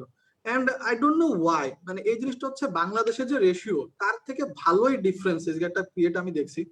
এর পিছনে আমি জানি না কি রিজন, হয়তোবা ওরা বেশি পড়ালেখা সিরিয়াস, মানে তোরা পড়ালেখা বেশি সিরিয়াস ডিল করতে।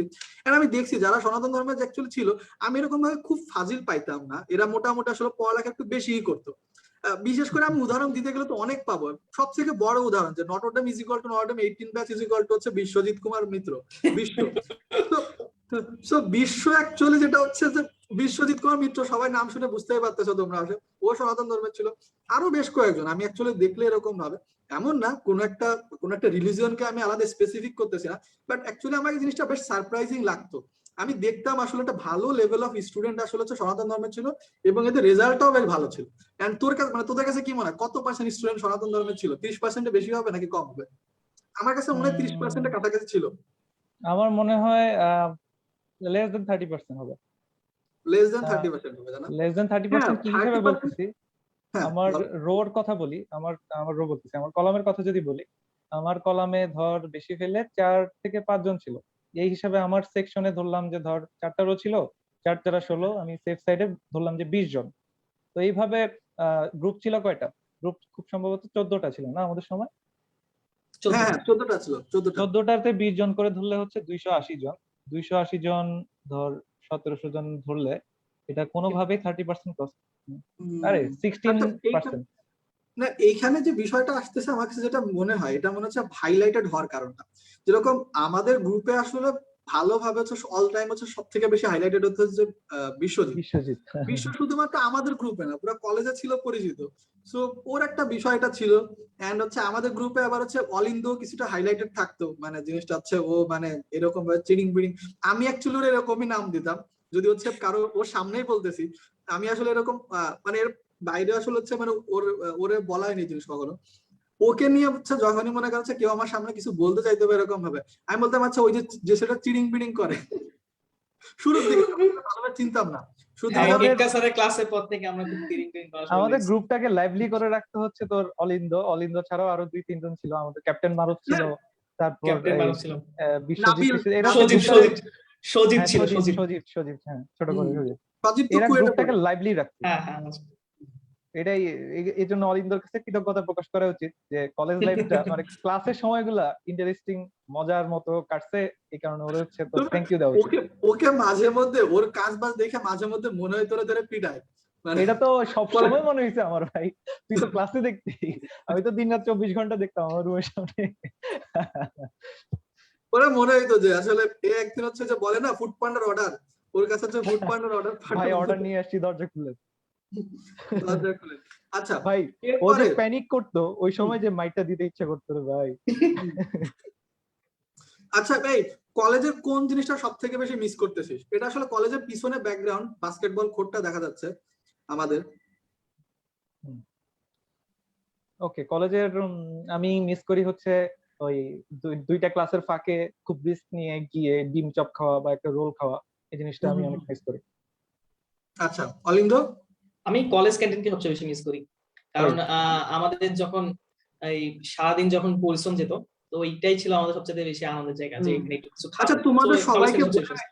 তোমাদের সবাইকে বলে রাখে, আমাদের কিন্তু আসলে কলেজ টাইমটাকে আসলে কলেজের যে মানে এই যে টিফিনের যে টাইমটা, ওটা কিন্তু টিফিন টাইম বলে, রিসেস টাইম বলতো most probably, recess time. Recess time বলতো। এন্ড হচ্ছে, আচ্ছা তোরা কি নতুন ক্যান্টিনে গেছিস? নতুন যে ক্যান্টিন সেটাতে গেছিস? পুরাতন ক্যান্টিন কিন্তু বন্ধ হয়ে গেছে। না, আমার যাওয়া হয়নি এর মধ্যে। 1.5 বছর ধরে ভাই ঢাকায় যাইতে পারতেছি না, কলেজ তো দূরের কথা। আমি কিন্তু গেছি, আমি আসলে হচ্ছে মেডিকেলে চান্স পাওয়ার পরে আসলে হচ্ছে গেছিলাম একবার। সো আমি আসলে গেছি, বিল্ডিংটা অনেক বড় করে ফেলছে, বাট তারপরে ওইখানে আসলে যে একটা ছিল যে মানে মারামারি কাটাকাটির একটা অবস্থা হয়ে যাইতো যে আসলে হচ্ছে খাবার নেওয়ার জন্য, ওটা আরো একটা আলাদা ধরনের একটা ছিল। যাই হোক, এখন অবশ্যই আমরা টেকনোলজি যত উন্নত হবে সেটাও ভালো, আর যে একটা ট্রেডিশন থাকে সেটাও ভালো, সবই ভালো।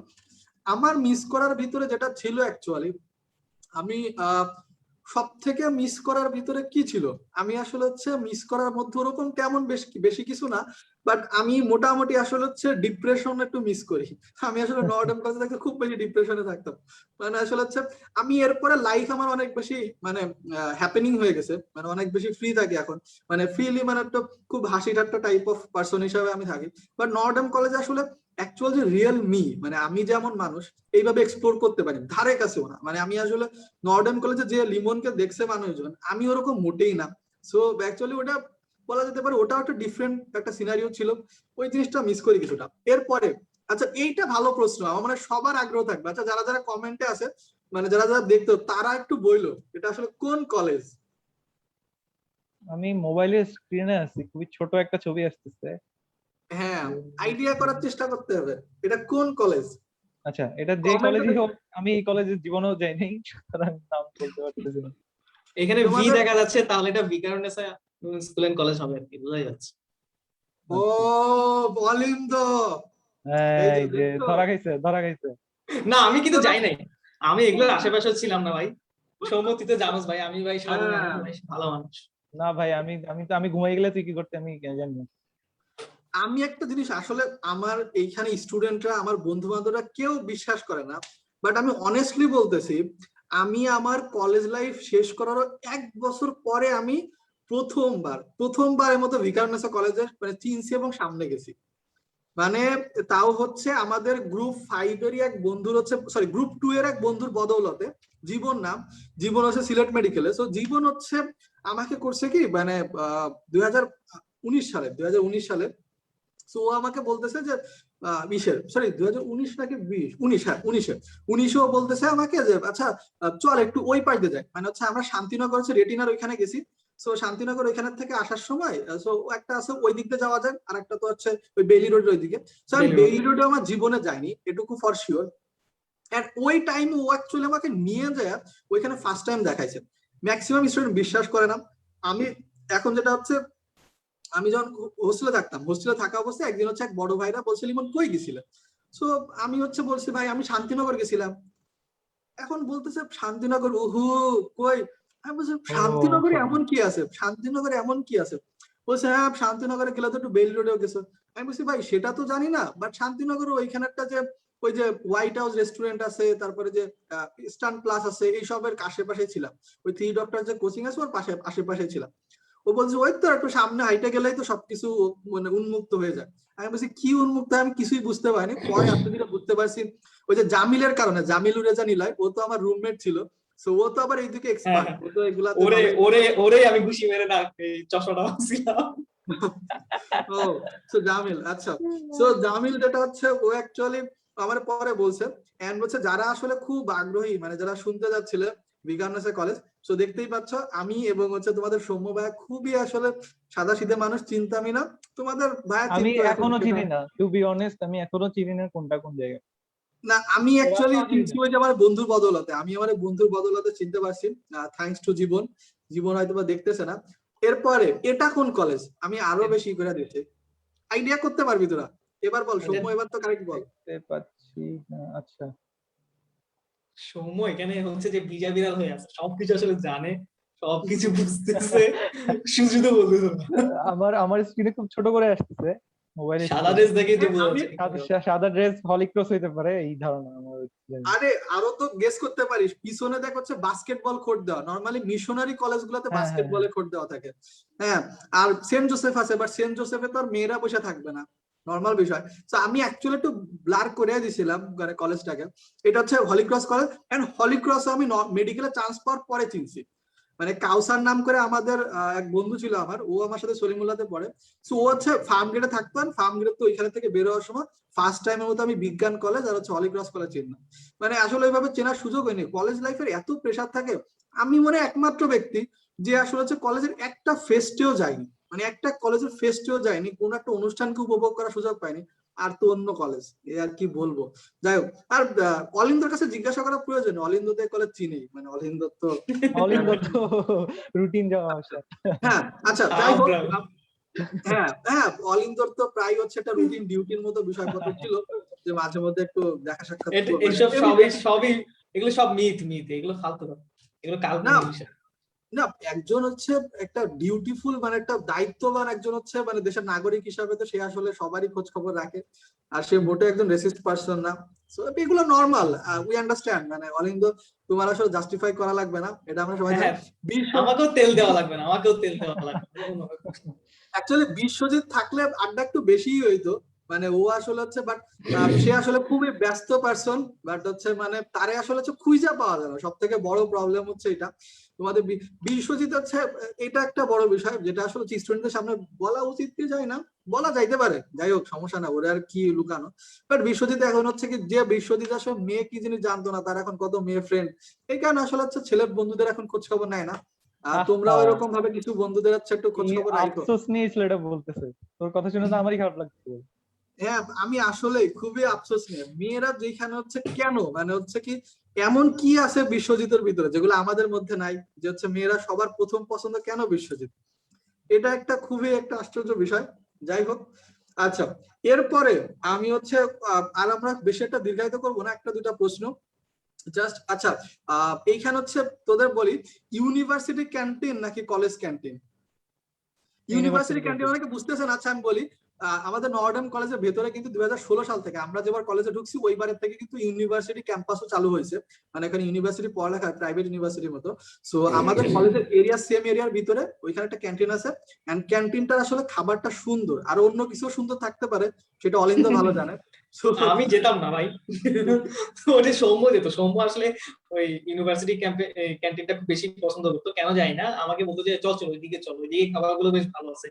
কি খাবার ভালো আছে সেটা আমি পরে বুঝতে পারছি, কিন্তু আমার কাছে সবসময় কলেজ ক্যান্টিনই ভালো লাগছে। আর বিশেষ করে কলেজ ক্যান্টিনের যে টকটা আছে, যেটা হচ্ছে আমরা 2 প্লেট টক নিতাম আর একটা সিঙ্গারা নিতাম, যে টকই খেতাম আমি।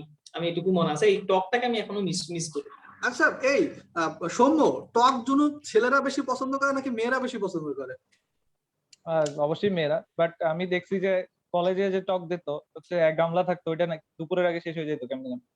ছেলেরাও যে টক কম খায় এটা বিশ্বাস করার মতন, অ্যাটলিস্ট নটরডেম কলেজের জন্য। না অ্যাকচুয়ালি আসলে আমি যদি বলি, আমার আসলে মানে ভার্সিটি ক্যান্টিনে খাবারটা ভালো লাগতো, মানে ভার্সিটি ক্যান্টিনে যে বার্গারটা দিত, বার্গারটা আমার অনেক ফেভারিট ছিল। আমিও বার্গার খাইছিলাম খুব সম্ভবত, আমার খুব একটা স্পষ্ট মনে নেই। ভার্সিটি ক্যান্টিনের বার্গারটা ভালো ছিল আমাদের নটরডেমের তুলনায়। নটরডেমের বার্গার মনে হয় ভালো না। ছিল না তো? আরে ভাই কি একটা, মানে মাঝখানে কি দিত আমি এটা আজ পর্যন্ত বুঝিনি। নটরডেমের অ্যাকচুয়ালি আসলে একটা চিকেন পেটিস নাম করে একটা ছিল, চিকেন পেটিস টাইপের, ওইটা খুব সুন্দর ছিল, আমার খুব পছন্দের খাবার ছিল। তোদের কোনো পছন্দের খাবার ছিল ক্যান্টিনে, যে আমার স্পেসিফিক এটা খুব সিগারেট ছিল, পছন্দ? সিগারেট। আমি খুবই রুটিন একটা খাবার খাইতাম, সেটা হচ্ছে 15 টাকার রোল অথবা 10 টাকার ডিম চপ। এই দুইটা জিনিস ছাড়া আমি খুব কম জিনিস এক্সপ্লোর করছি কলেজে, সময় পাইতাম না। রোল, হ্যাঁ, আমার সব থেকে বেশি খাবার খাওয়ার ভিতর ছিল রোল খাইতাম, তারপর হচ্ছে যেটা ফ্রাইড রাইস ছিল, ফ্রাইড রাইসের সাথে একটা চিকেন পিস দিত। চিকেন। হ্যাঁ, হ্যাঁ, আর হচ্ছে ওই যে বললাম যেটা হচ্ছে, যখন ভার্সিটি ক্যান্টিনে আসলে আমরা এত বেশি ভিড় করা শুরু করেছিলাম, ভার্সিটি ক্যান্টিনে তো আমাদের যাওয়া বন্ধ করে দিছিল। সো ভার্সিটি ক্যান্টিনে যতদিন যাইতে পারছি, আমি আর শিহাব রে কি মনে আছে তোদের? শাহারি আর হাসিব শিহাব। হ্যাঁ হ্যাঁ, ও তো, ওর কথা মনে আছে। ও এখন জাবিতে আছে সম্ভবত, না? হ্যাঁ, যাবে, যাবে। জাহাঙ্গীরনগরে পড়ে। সো ও আর আমি হচ্ছে একসাথে যাইতাম, প্রায় যাইতাম ওই মানে এই খাইতে, ওটা ভালো ছিল। আচ্ছা যাই হোক, লাস্ট প্রশ্ন, লাস্ট আসলে হচ্ছে মজা টাইপের একটা প্রশ্ন রাখি। আচ্ছা মানে ভিকারুন নেসার কলেজে মানে কলেজে থাকা অবস্থায় বিকানেসে কয়টা ফ্রেন্ড ছিল আর বর্তমানে কয়টা আছে? আচ্ছা, কলেজে থাকা অবস্থায় আমি আনুমানিক আনুমানিক। সোশ্যাল মিডিয়া ইউজ করতাম না, ইনফ্যাক্ট আমার ছিল না, সুতরাং কলেজ থাকা অবস্থায় আমার কোনো ভিকারুননিসার ফ্রেন্ড ছিল না। এখন কয়জন আছে আমি জানি না, কারণ আমার ভার্সিটিতে অনেকই ভিকারুননিসার আছে। নট আচ্ছা, শিওর। বুয়েটে তার মানে মেয়েরাও পড়ে? বুয়েটে তার মানে মেয়েরাও পড়ে? ছেলে রূপী মেয়ে। হ্যাঁ, বলতে পারিস। তবে সবাই আমরা ব্রো মানি আপাতত, মানে সবাই আমরা ব্রো। বাইরের মানুষের কাছে কি সেটা জানি না। আচ্ছা, অলিন্দ কি ব্রো মানিস? আমি সবাইকে ব্রো, না আমার কাছে সবাই অবশ্য বোন। আমি ভাই মানে কি বলবো, সবাইকে আমি বোন মানি, কারণ আমি সাধু মানুষ। রামকৃষ্ণ মিশনে ছিলাম, খুব ভদ্র ভদ্র মানুষ, আমাকে দেখলেই বোঝা যায় যে আমার হ্যাঁ। যে গেট আপ বল, আমি সবসময় এগুলোতে সবসময়। আর অলিন্দর নাম শুনেই বোঝা যায় যে ও কোনোদিনও বিয়ে করবে না, অলিন্দর নাম শুনেই বোঝা যায়। হ্যাঁ আসলে আমি খুব ওটার ভদ্র। বলবো না, ওটার বলবো না কেউ আমরা। ঠিক আছে, নামটা ঠিক একটু আছে। পুনর্বিন্যস্ত করলেই হয়ে যায়। হ্যাঁ, হ্যাঁ, হ্যাঁ। নামটা একটু পুনর্বিন্যাস করলে। হ্যাঁ, আসলে অলিন্দর কয়টা ফ্রেন্ড ছিল, এখন কেমন কি আছে? আচ্ছা, ভিকারুননিসার মনে হয় সম্ভবত আমার কোনো ফ্রেন্ডই নাই, মানে ছিল না, এখনো নাই, এরকম। এইটা মানে অ্যাকচুয়ালি আসলে আমি আমি নামের আমি একটু নামের এক্সপ্লেন করি। তাৎপর্য। খুব সম্ভবত ফ্রেন্ড জোন করে নাই আর কি। ফ্রেন্ড জোনের থেকেও তো ভিতরে কিছু থাকতে পারে। মানে হ্যাঁ, ফ্রেন্ড নাই মানে নট নেসেসারিলি অন্য কেউ নাই। সেটা সেটা। ও না হচ্ছে actually কাউকে ফ্রেন্ড জোন করে না। হ্যাঁ, এটা আসলে হচ্ছে সবই হচ্ছে আমাদের অলিন্দর মহিমা, একটা হচ্ছে আলাদা একটা গুণ, এটা আসলে গুরুদেব। হচ্ছে সবাই অর্জন করতে পারবে না। যাই হোক, মোটামুটি আসলে হচ্ছে আজকে এই পর্যন্তই, আমরা আসলে লাইভ এই পর্যন্ত রাখবো, এর থেকে বেশি বাড়াইলে বৃদ্ধি করলে আমার সমস্যা হয়ে যাবে। মানে অলরেডি অনেকে হয়তো বোর হয়ে যাইতে পারে যে তিনজন ব্যক্তি, আরো যদি হচ্ছে কোনো মনে করো হচ্ছে তোমাদের হলিক্রসের কোনো আপু নেই, থাকলে হয়তো ভালো হতো। তো তোমাদের হলিক্রসের আপু ইনশাল্লাহ হচ্ছে তোমাদের পূর্ণতা আপু বা রিফাত জাহান আপু বা ঋত্বিকা আপু, ওরা ইনশাল্লাহ করবে এটা। সো এন্ড হচ্ছে তোমরা যদি চাও যে ওইটার হোস্টিংও আমি করি, সেটাও তোমরা জানাইতে পারো, ইনশাল্লাহ হচ্ছে তাহলে ওইটার হোস্টিংও আমি করে দেবো। এন্ড হচ্ছে I am good at that. So এখন যেটা হচ্ছে, সো তোমাদের সর্বশেষ যদি কোনো প্রশ্ন থাকে, তোমাদের ভাইয়াদের নিয়ে যদি কোনো প্রশ্ন থাকে, পার্সোনাল লাইফ বাদে যদি কোনো প্রশ্ন থাকে, তাহলে হচ্ছে করতে পারো, আমরা মোটামুটি লাইভ এখনই শেষ করে দিব, ঠিক আছে? তোমাদের কোনো যদি প্রশ্ন থাকে তোমাদের ভাইয়াদের কাছে, কোনো স্পেসিফিক, যেরকম হইতে পারে বর্তমান ইউনিভার্সিটি সম্পর্কে, নর্ডাম কলেজ সম্পর্কে, অন্য যে কোনো কোনো কিছু, অন্য যে কোনো কোনো কিছু, কোনো প্রশ্ন আছে? মোটামুটি আমি মনে হচ্ছে সব ধরনের প্রশ্ন কভার আপ করছি। আরো কিছু প্রশ্ন ছিল, সব প্রশ্ন পর্যন্ত আর গেলাম না আমি। অন্য আর একজন ভাইয়ের সাথে আসলে ইনশাল্লাহ আড্ডা টাড্ডা হবে এটা নিয়ে। এন্ড হচ্ছে তোমাদের যেটা আসলে নটরডেম বা, আচ্ছা তোরা আসলে একটা জিনিস বলতো, মানে অনেস্টলি বলিস, তোরা কি কেউ আসলে নটরডেম কলেজের ভর্তির জন্য, মানে ভর্তির আগে কি কোনো কলেজের ভর্তি প্রস্তুতি নিছিলি? হ্যাঁ, হ্যাঁ, হ্যাঁ। আমি আমি আমি হচ্ছে ঢাকায় এসে আচ্ছা, উদ্ভাসে কোচিং ভর্তি টোচিং এর হয়ে নাম গেছিলাম। বলা দরকার নাই, কোচিং এর নাম বলা দরকার নাই, মানে আচ্ছা, ওটার আচ্ছা, আচ্ছা। দরকার নেই, এমনি জাস্ট বল যে নিছিলে। হ্যাঁ, নিয়েছিলে। তো অলিন্দ আমি নেয়নি, নিই, তাই তো? আমি কোন কিছু নিই। আমি জাস্ট আচ্ছা। এমনি হচ্ছে মজার ছলে এখানে পরীক্ষা দিতে আসছি, এবং হুম, হুম, মজা হুম। ভাবেই পরীক্ষা দিছি, এবং কেন জানি না মজা ভাবেই দিয়ে গেছি, মজা মজা করতে করতে দিয়ে গেছি। হ্যাঁ, এটা আসলে অ্যাকচুয়ালি আমি বলবো যে এরকমও অনেক আছে, and at the same time আসলে তোমরা যারা মোটামুটি আসলে প্রিপারেশন নিজেদের জায়গা থেকে কম বেশি। আর আচ্ছা, আর একটা জিনিস বলি, যেটা আসলে নর্ডার্ন কলেজের আমরা একটা জিনিস হচ্ছে খুবই বিজনেসের ভাষায় একটা কথা বলায়, যদি কোনো একটা জিনিসের যদি ডিমান্ড থাকে, তো সেটা নিয়ে অবশ্যই বিজনেস ক্রিয়েট হবে, এটা নিয়ে আসলে কোনো ধরনের ডাউট নেই। সেটা আমরা যেটা বলি আর নাই বলি না কেন। এন্ড এটার ক্ষেত্রে যেটা হচ্ছে, বা কলেজ টাইমের পরে কি কলেজে ঢোকা যায়? অ্যাকচুয়ালি যায়, একটা নির্দিষ্ট, মানে তুমি সন্ধ্যা বা রাতের পরে গেলে হয়তো পারবা না, বাট যায়, কলেজ টাইমে ঢোকা, কলেজ টাইমের বাইরেও ঢোকা যায়। আচ্ছা, কলেজে আপনাদের প্রিয় শিক্ষক সম্পর্কে জানতে চাইছে অনেকে। আচ্ছা, তার আগে আমি একটা কথা জাস্ট একটু লাস্টে বইলা ফেলি। সেটা হচ্ছে তোমাদের আসলে অবশ্যই তোমরা তোমাদের নিজেদের জায়গা থেকে যতটুকু এসএসসি পড়ালেখা, ওটা বেসিক জায়গা থেকে একটু ভালোভাবে একটু বইটই দেখতে পারো, এসএসসি পড়ালেখাগুলো ভালোভাবে করো। এন্ড হচ্ছে আমরাও তোমাদেরকে বলে দিছি যে সপ্তাহে আমরা হচ্ছে এই আড্ডার পাশাপাশি 2টা করে হচ্ছে তোমাদের ফ্রি লাইভ ক্লাস রেখে দিব, এন্ড হচ্ছে তোমরা সেখানে আসলে জয়েন করতে পারবা। মোটামুটি যাই হোক, এটা গেল, আমাদের এটা নিয়ে খুব আলোচনা দরকার নেই আপাতত আড্ডাতে। সো এটা আসলে প্রশ্ন যে, আচ্ছা হ্যাঁ, প্রত্যুষ যেটা প্রশ্নটা করছে, অলিন্দ বল, কলেজের সব থেকে প্রিয় শিক্ষক কে ছিল? রেজা স্যার, এটা তো কোনো আচ্ছা, ডাউট রেজা স্যার স্যার। ছিল। আর হচ্ছে সৌম্য? আচ্ছা, আমারও রেজা স্যার তো অবশ্যই ছিলেন।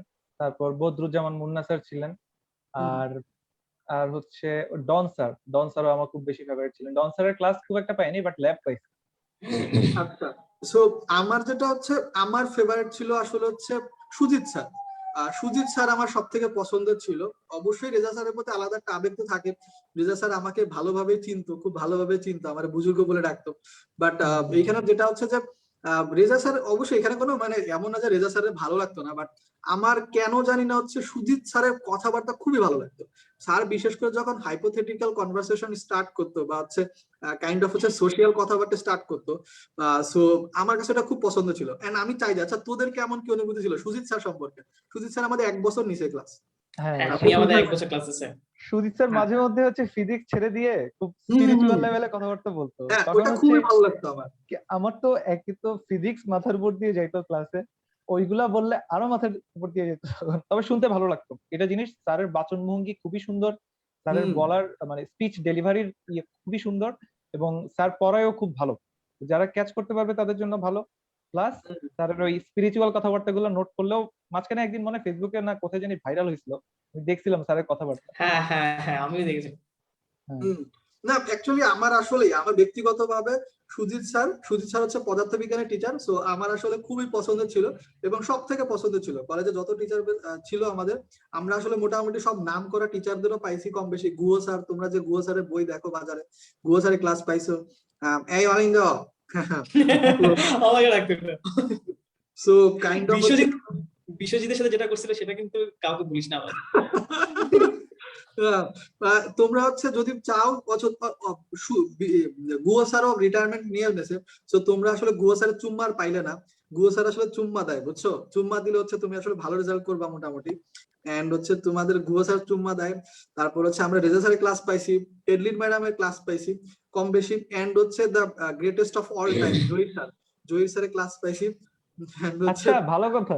জহির হ্যাঁ, স্যারও কিন্তু আমার খুব একটা ফেভারিট, মানে খুবই আমার লোকটাকে মানে খুব প্রিয় ভালো ছিল, লাগতো। আমার খুব প্রিয় ছিল উনি। আমার লোকটাকে মানে খুব ভালো লাগতো। একটা লোকটা মানুষের আসলে হচ্ছে হার্ট কতটুকু পিওর হইতে পারে তার বড় হম এক্সাম্পল হচ্ছে তোর এই জহির স্যার। আমি মানে ভুলবো না ওনার লোকটা কথা। আসলে আমরা যে এত খারাপ, মানে আমরা যে এত ক্রিমিনাল এটা স্যার বুঝতো না। মানে আমরা যে একটা হচ্ছে এক একটা হচ্ছে শয়তান, এইগুলো আসলে স্যার বুঝতে পারতো না। এন্ড স্যার ভাবতো কি স্যার আমরা যেটা বলতেছি আমরা অ্যাকচুয়ালি এটা মিন করে বলতেছি। মানে হ্যাঁ, আমরা বাট মন থেকে বলতেছি। মানে মানুষের মধ্যে যে মানুষ যে খারাপ হইতে পারে, বা মানুষের মধ্যে যে এইসব এই হ্যাঁ, শয়তানি থাকতে পারে, ওইসব উনার মনেই নাই। উনি মনে করে যে হুম, সবাই উনার মতো একদম ক্লিন পবিত্র মনের মানুষজন। হ্যাঁ স্যার আসলে খুবই ভালো ছিল। যাই হোক, তাহলে আসলে হচ্ছে আমরা মোটামুটি এই পর্যন্তই। আজকে আর কোনো কথাবার্তা বাড়াবো না। আচ্ছা, একজনে যে এসে রেজা স্যার চলে গেলেন, এই রেজা স্যার কিন্তু মারা যায়নি। রেজা স্যার হচ্ছে পিএইচডি করার জন্য দেশের বাইরে গেছে। So, উনি হোপফুলি হচ্ছে তোমার আসলে হচ্ছে ব্যাক করবেন আবার।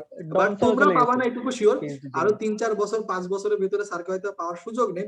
অনেকে চলে গেছে, ডন স্যারও চলে গেছে।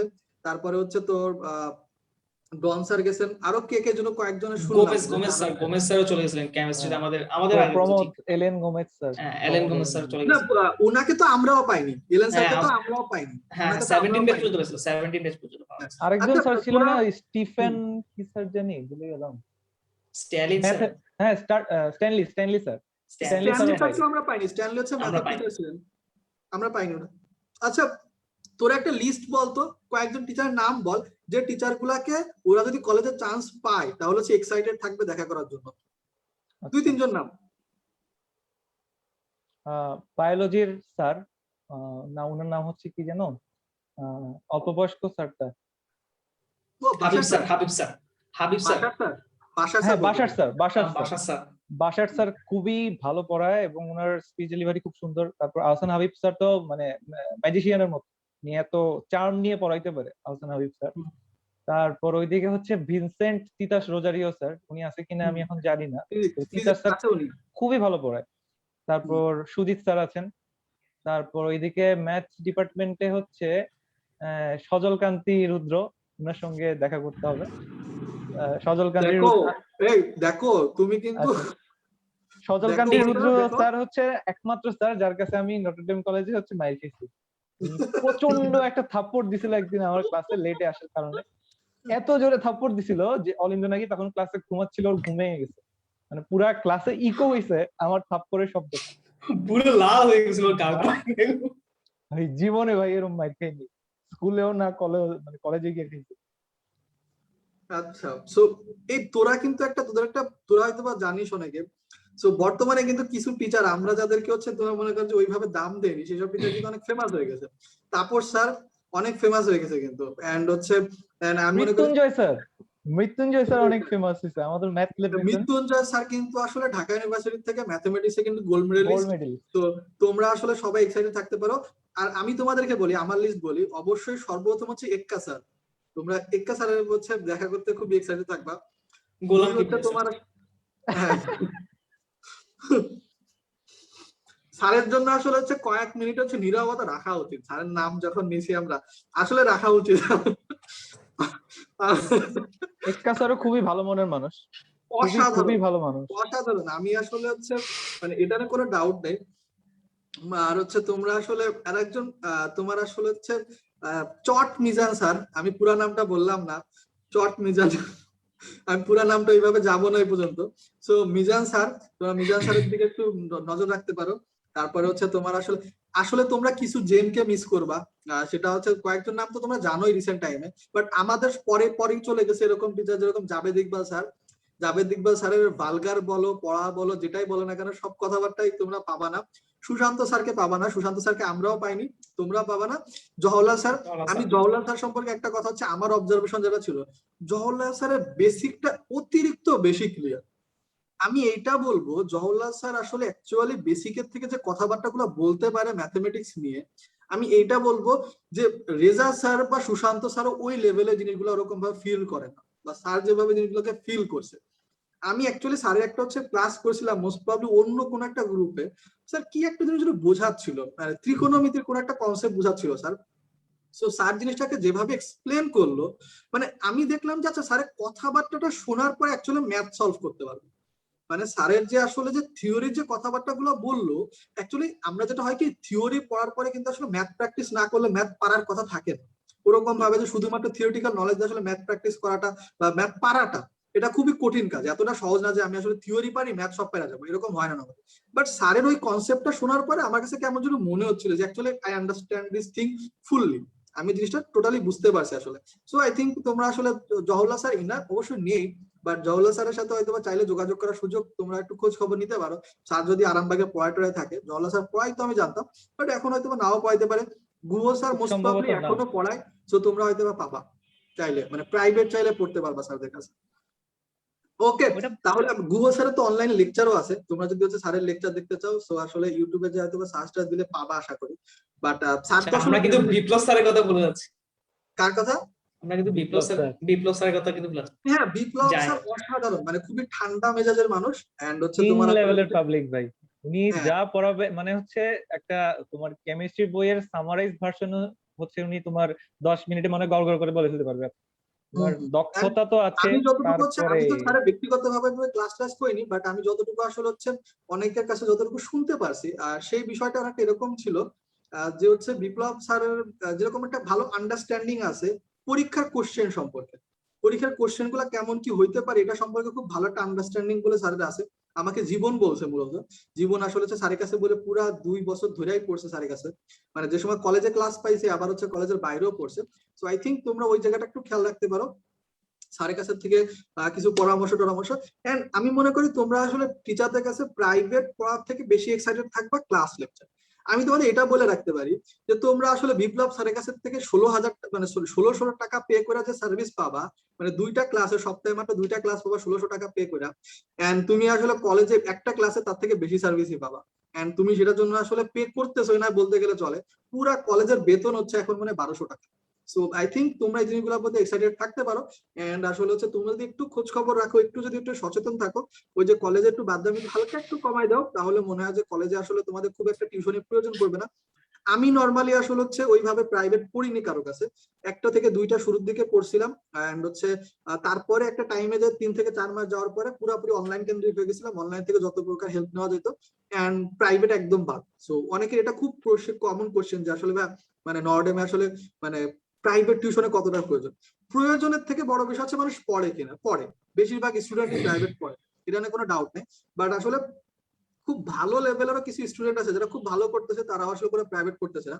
আমারটা আমি খুব ভালোর ভিতরে ধরলাম না, বাট আমার থেকেও যারা ভালো করতেছে, ফর এক্সাম্পল যদি আমি বলি দীপ্ত ছেলেটার কথা, দীপ্ত তো ঢাকা মেডিকেলে ষষ্ঠ হইলো, ও কোনো প্রাইভেট টিউশন পড়তো না, জিহাদি কোনো প্রাইভেট টিউশন পড়তো না, আমিও প্রথম 4-5 মাস পরে আর কোনো প্রাইভেট টিউশন এইভাবে পড়িনি কারো কাছে। সো আই থিঙ্ক হচ্ছে এই জিনিসগুলো, আমি জাস্ট কেমিস্ট্রির ক্ষেত্রে হচ্ছে মেনলি একটু খুব বেশি উইক ছিলাম। সো বাবু ভাইয়ের নাম করে একটা ভাই আছে, ওনার কাছে আসলে কিছুদিন আমি পড়ছি। সো আই থিঙ্ক তোমরা ওই জিনিসগুলো একটু মাথায় রাখলে মোটামুটি ভালোই করতে পারবা। এন্ড ফাইন্যান্সিয়াল বিষয়পত্র একটু সমস্যা, যেটা আসলে বাইরে থাকা টাকা নিয়ে মোটামুটি এর বাইরে খুব একটা প্রবলেম নেই ফাইন্যান্সিয়াল জিনিসপত্রের ক্ষেত্রে। বর্তমানে তো ঢাকার আসলে তোমরা জানো না, কিন্ডার গার্ডেন স্কুলে 1 লাখ টাকা নেই। সো তোমার আসলে সেসব জায়গায় আসলে নর্ডাম কলেজে এটা আসলে যে বেতনটা তোমরা দিবা, নর্ডাম কলেজে বেতনটা পে করা হয়, এই বেতন দিয়ে মনে হয় নর্ডাম কলেজের বিদ্যুৎ বিলও হয় না, আমার যতটুকু ধারণা। তো এই জিনিসটা আসলে তোমরা মোটামুটি চেষ্টা চালাতে থাকো, নিজেরা মোটামুটি ডিটারমাইন্ড থাকলে, একটু পড়ালেখার ভেতরে থাকলে কম বেশি চান্স পাওয়া যাওয়ার একটা ভালো সুযোগ আছে। সো একটু ডিটারমাইন্ড থাকো, তাহলে এই পর্যন্তই। আর তোদের যদি লাস্ট কোনো কথাবার্তা থাকে, লাস্ট কোনো পরামর্শ থাকে, দে জাস্ট 2 মিনিট। আচ্ছা, আমি কিছু জিনিস অ্যাড করি, সেটা হচ্ছে নটরডেম কলেজে কারা পড়বা। এই প্রশ্নের উত্তর হচ্ছে, তুমি যদি তোমার এইচএসসি লাইফটা মানে ইন্টারমিডিয়েটের যে লাইফটা, এটা যদি চিল করে কাটাইতে চাও, কোনো প্যারা নিবা না, কোনো পেইন নিবা না, একদম চিল করবা, জাস্ট এইচএসসি দিবা, তাহলে দয়া করে তুমি নটরডেমে আসবা না। কারণ নটরডেমে আসা মানে তুমি অনেকগুলো প্যারা তোমার কাছে নিয়ে আসছো। যদি ঢাকার বাইরে থেকে আসো, ফ্যামিলি থেকে দূরে থাকার প্যারাটা নিয়ে আসতেছো। তারপরে হচ্ছে তোমার ল্যাব থাকবে, বা 2টা থেকে বা 3টা ল্যাব থাকবে, 3টা ল্যাবের ল্যাব রিপোর্ট লিখতে হবে, মানে হচ্ছে তোমাকে প্রচুর প্যারা নিতে হবে। এবং পুরা ইন্টারমিডিয়েট লাইফটা তুমি হচ্ছে প্রচুর প্যারায় থাকবা। তোমাকে সপ্তাহে 2টা করে সিটি কুইজ দিতে হবে।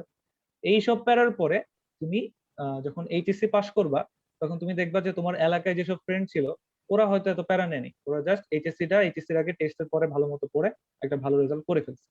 স্টিল তোমার কলেজ থেকে কিছু অ্যাচিভমেন্ট থাকবে, তুমি হয়তো কিছু শৃঙ্খলা শিখলা, মানুষের হিউম্যান ইন্টারেকশন শিখলা। এই জিনিসগুলো তোমার কাছে অ্যাসেট হয়ে থাকবে। তোমার প্রাপ্তির অনেক কিছুই আছে, বাট এটাই বলি যে তোমার যদি চিল করার ইচ্ছা থাকে, পেইন না নেওয়ার ইচ্ছা থাকে, তাহলে দয়া করে নটরডেম কলেজে আসবা। এখানেও চিল করতে পারবা, বাট নিয়মের মধ্যে। কলেজের ভেতরে, কলেজের বাইরে গেলে, বাসায় গেলে পড়তে হবে তোমার। আসলে হচ্ছে কলেজের ভেতরে থাকলে ওর ফাঁকে ফাঁকে যতটুকু চিল করতে পারো, ওর বাইরের টাইম ভুলে যাও।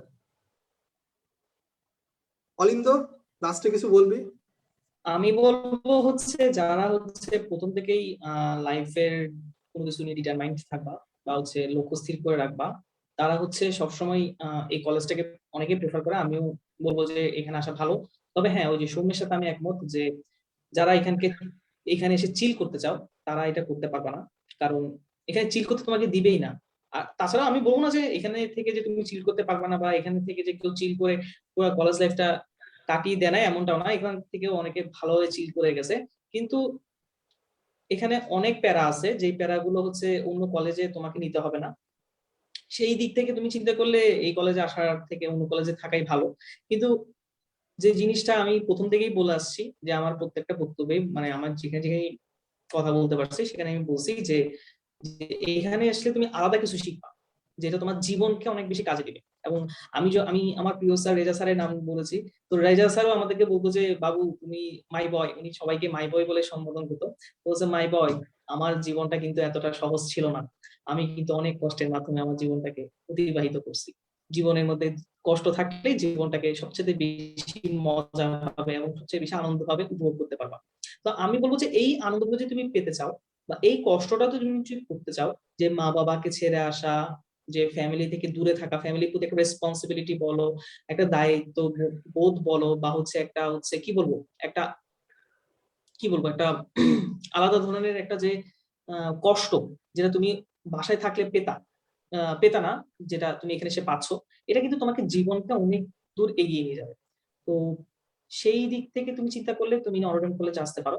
আর একটা জিনিস সেটা বলে রাখা ভালো, যে যারা চিল মানে ওই প্রেম করা বুঝতেছো, চিল মানে প্রেম করা না। তবে হ্যাঁ, কলেজে ফোন নিয়ে যাওয়ার কোনো চেষ্টা করবে না।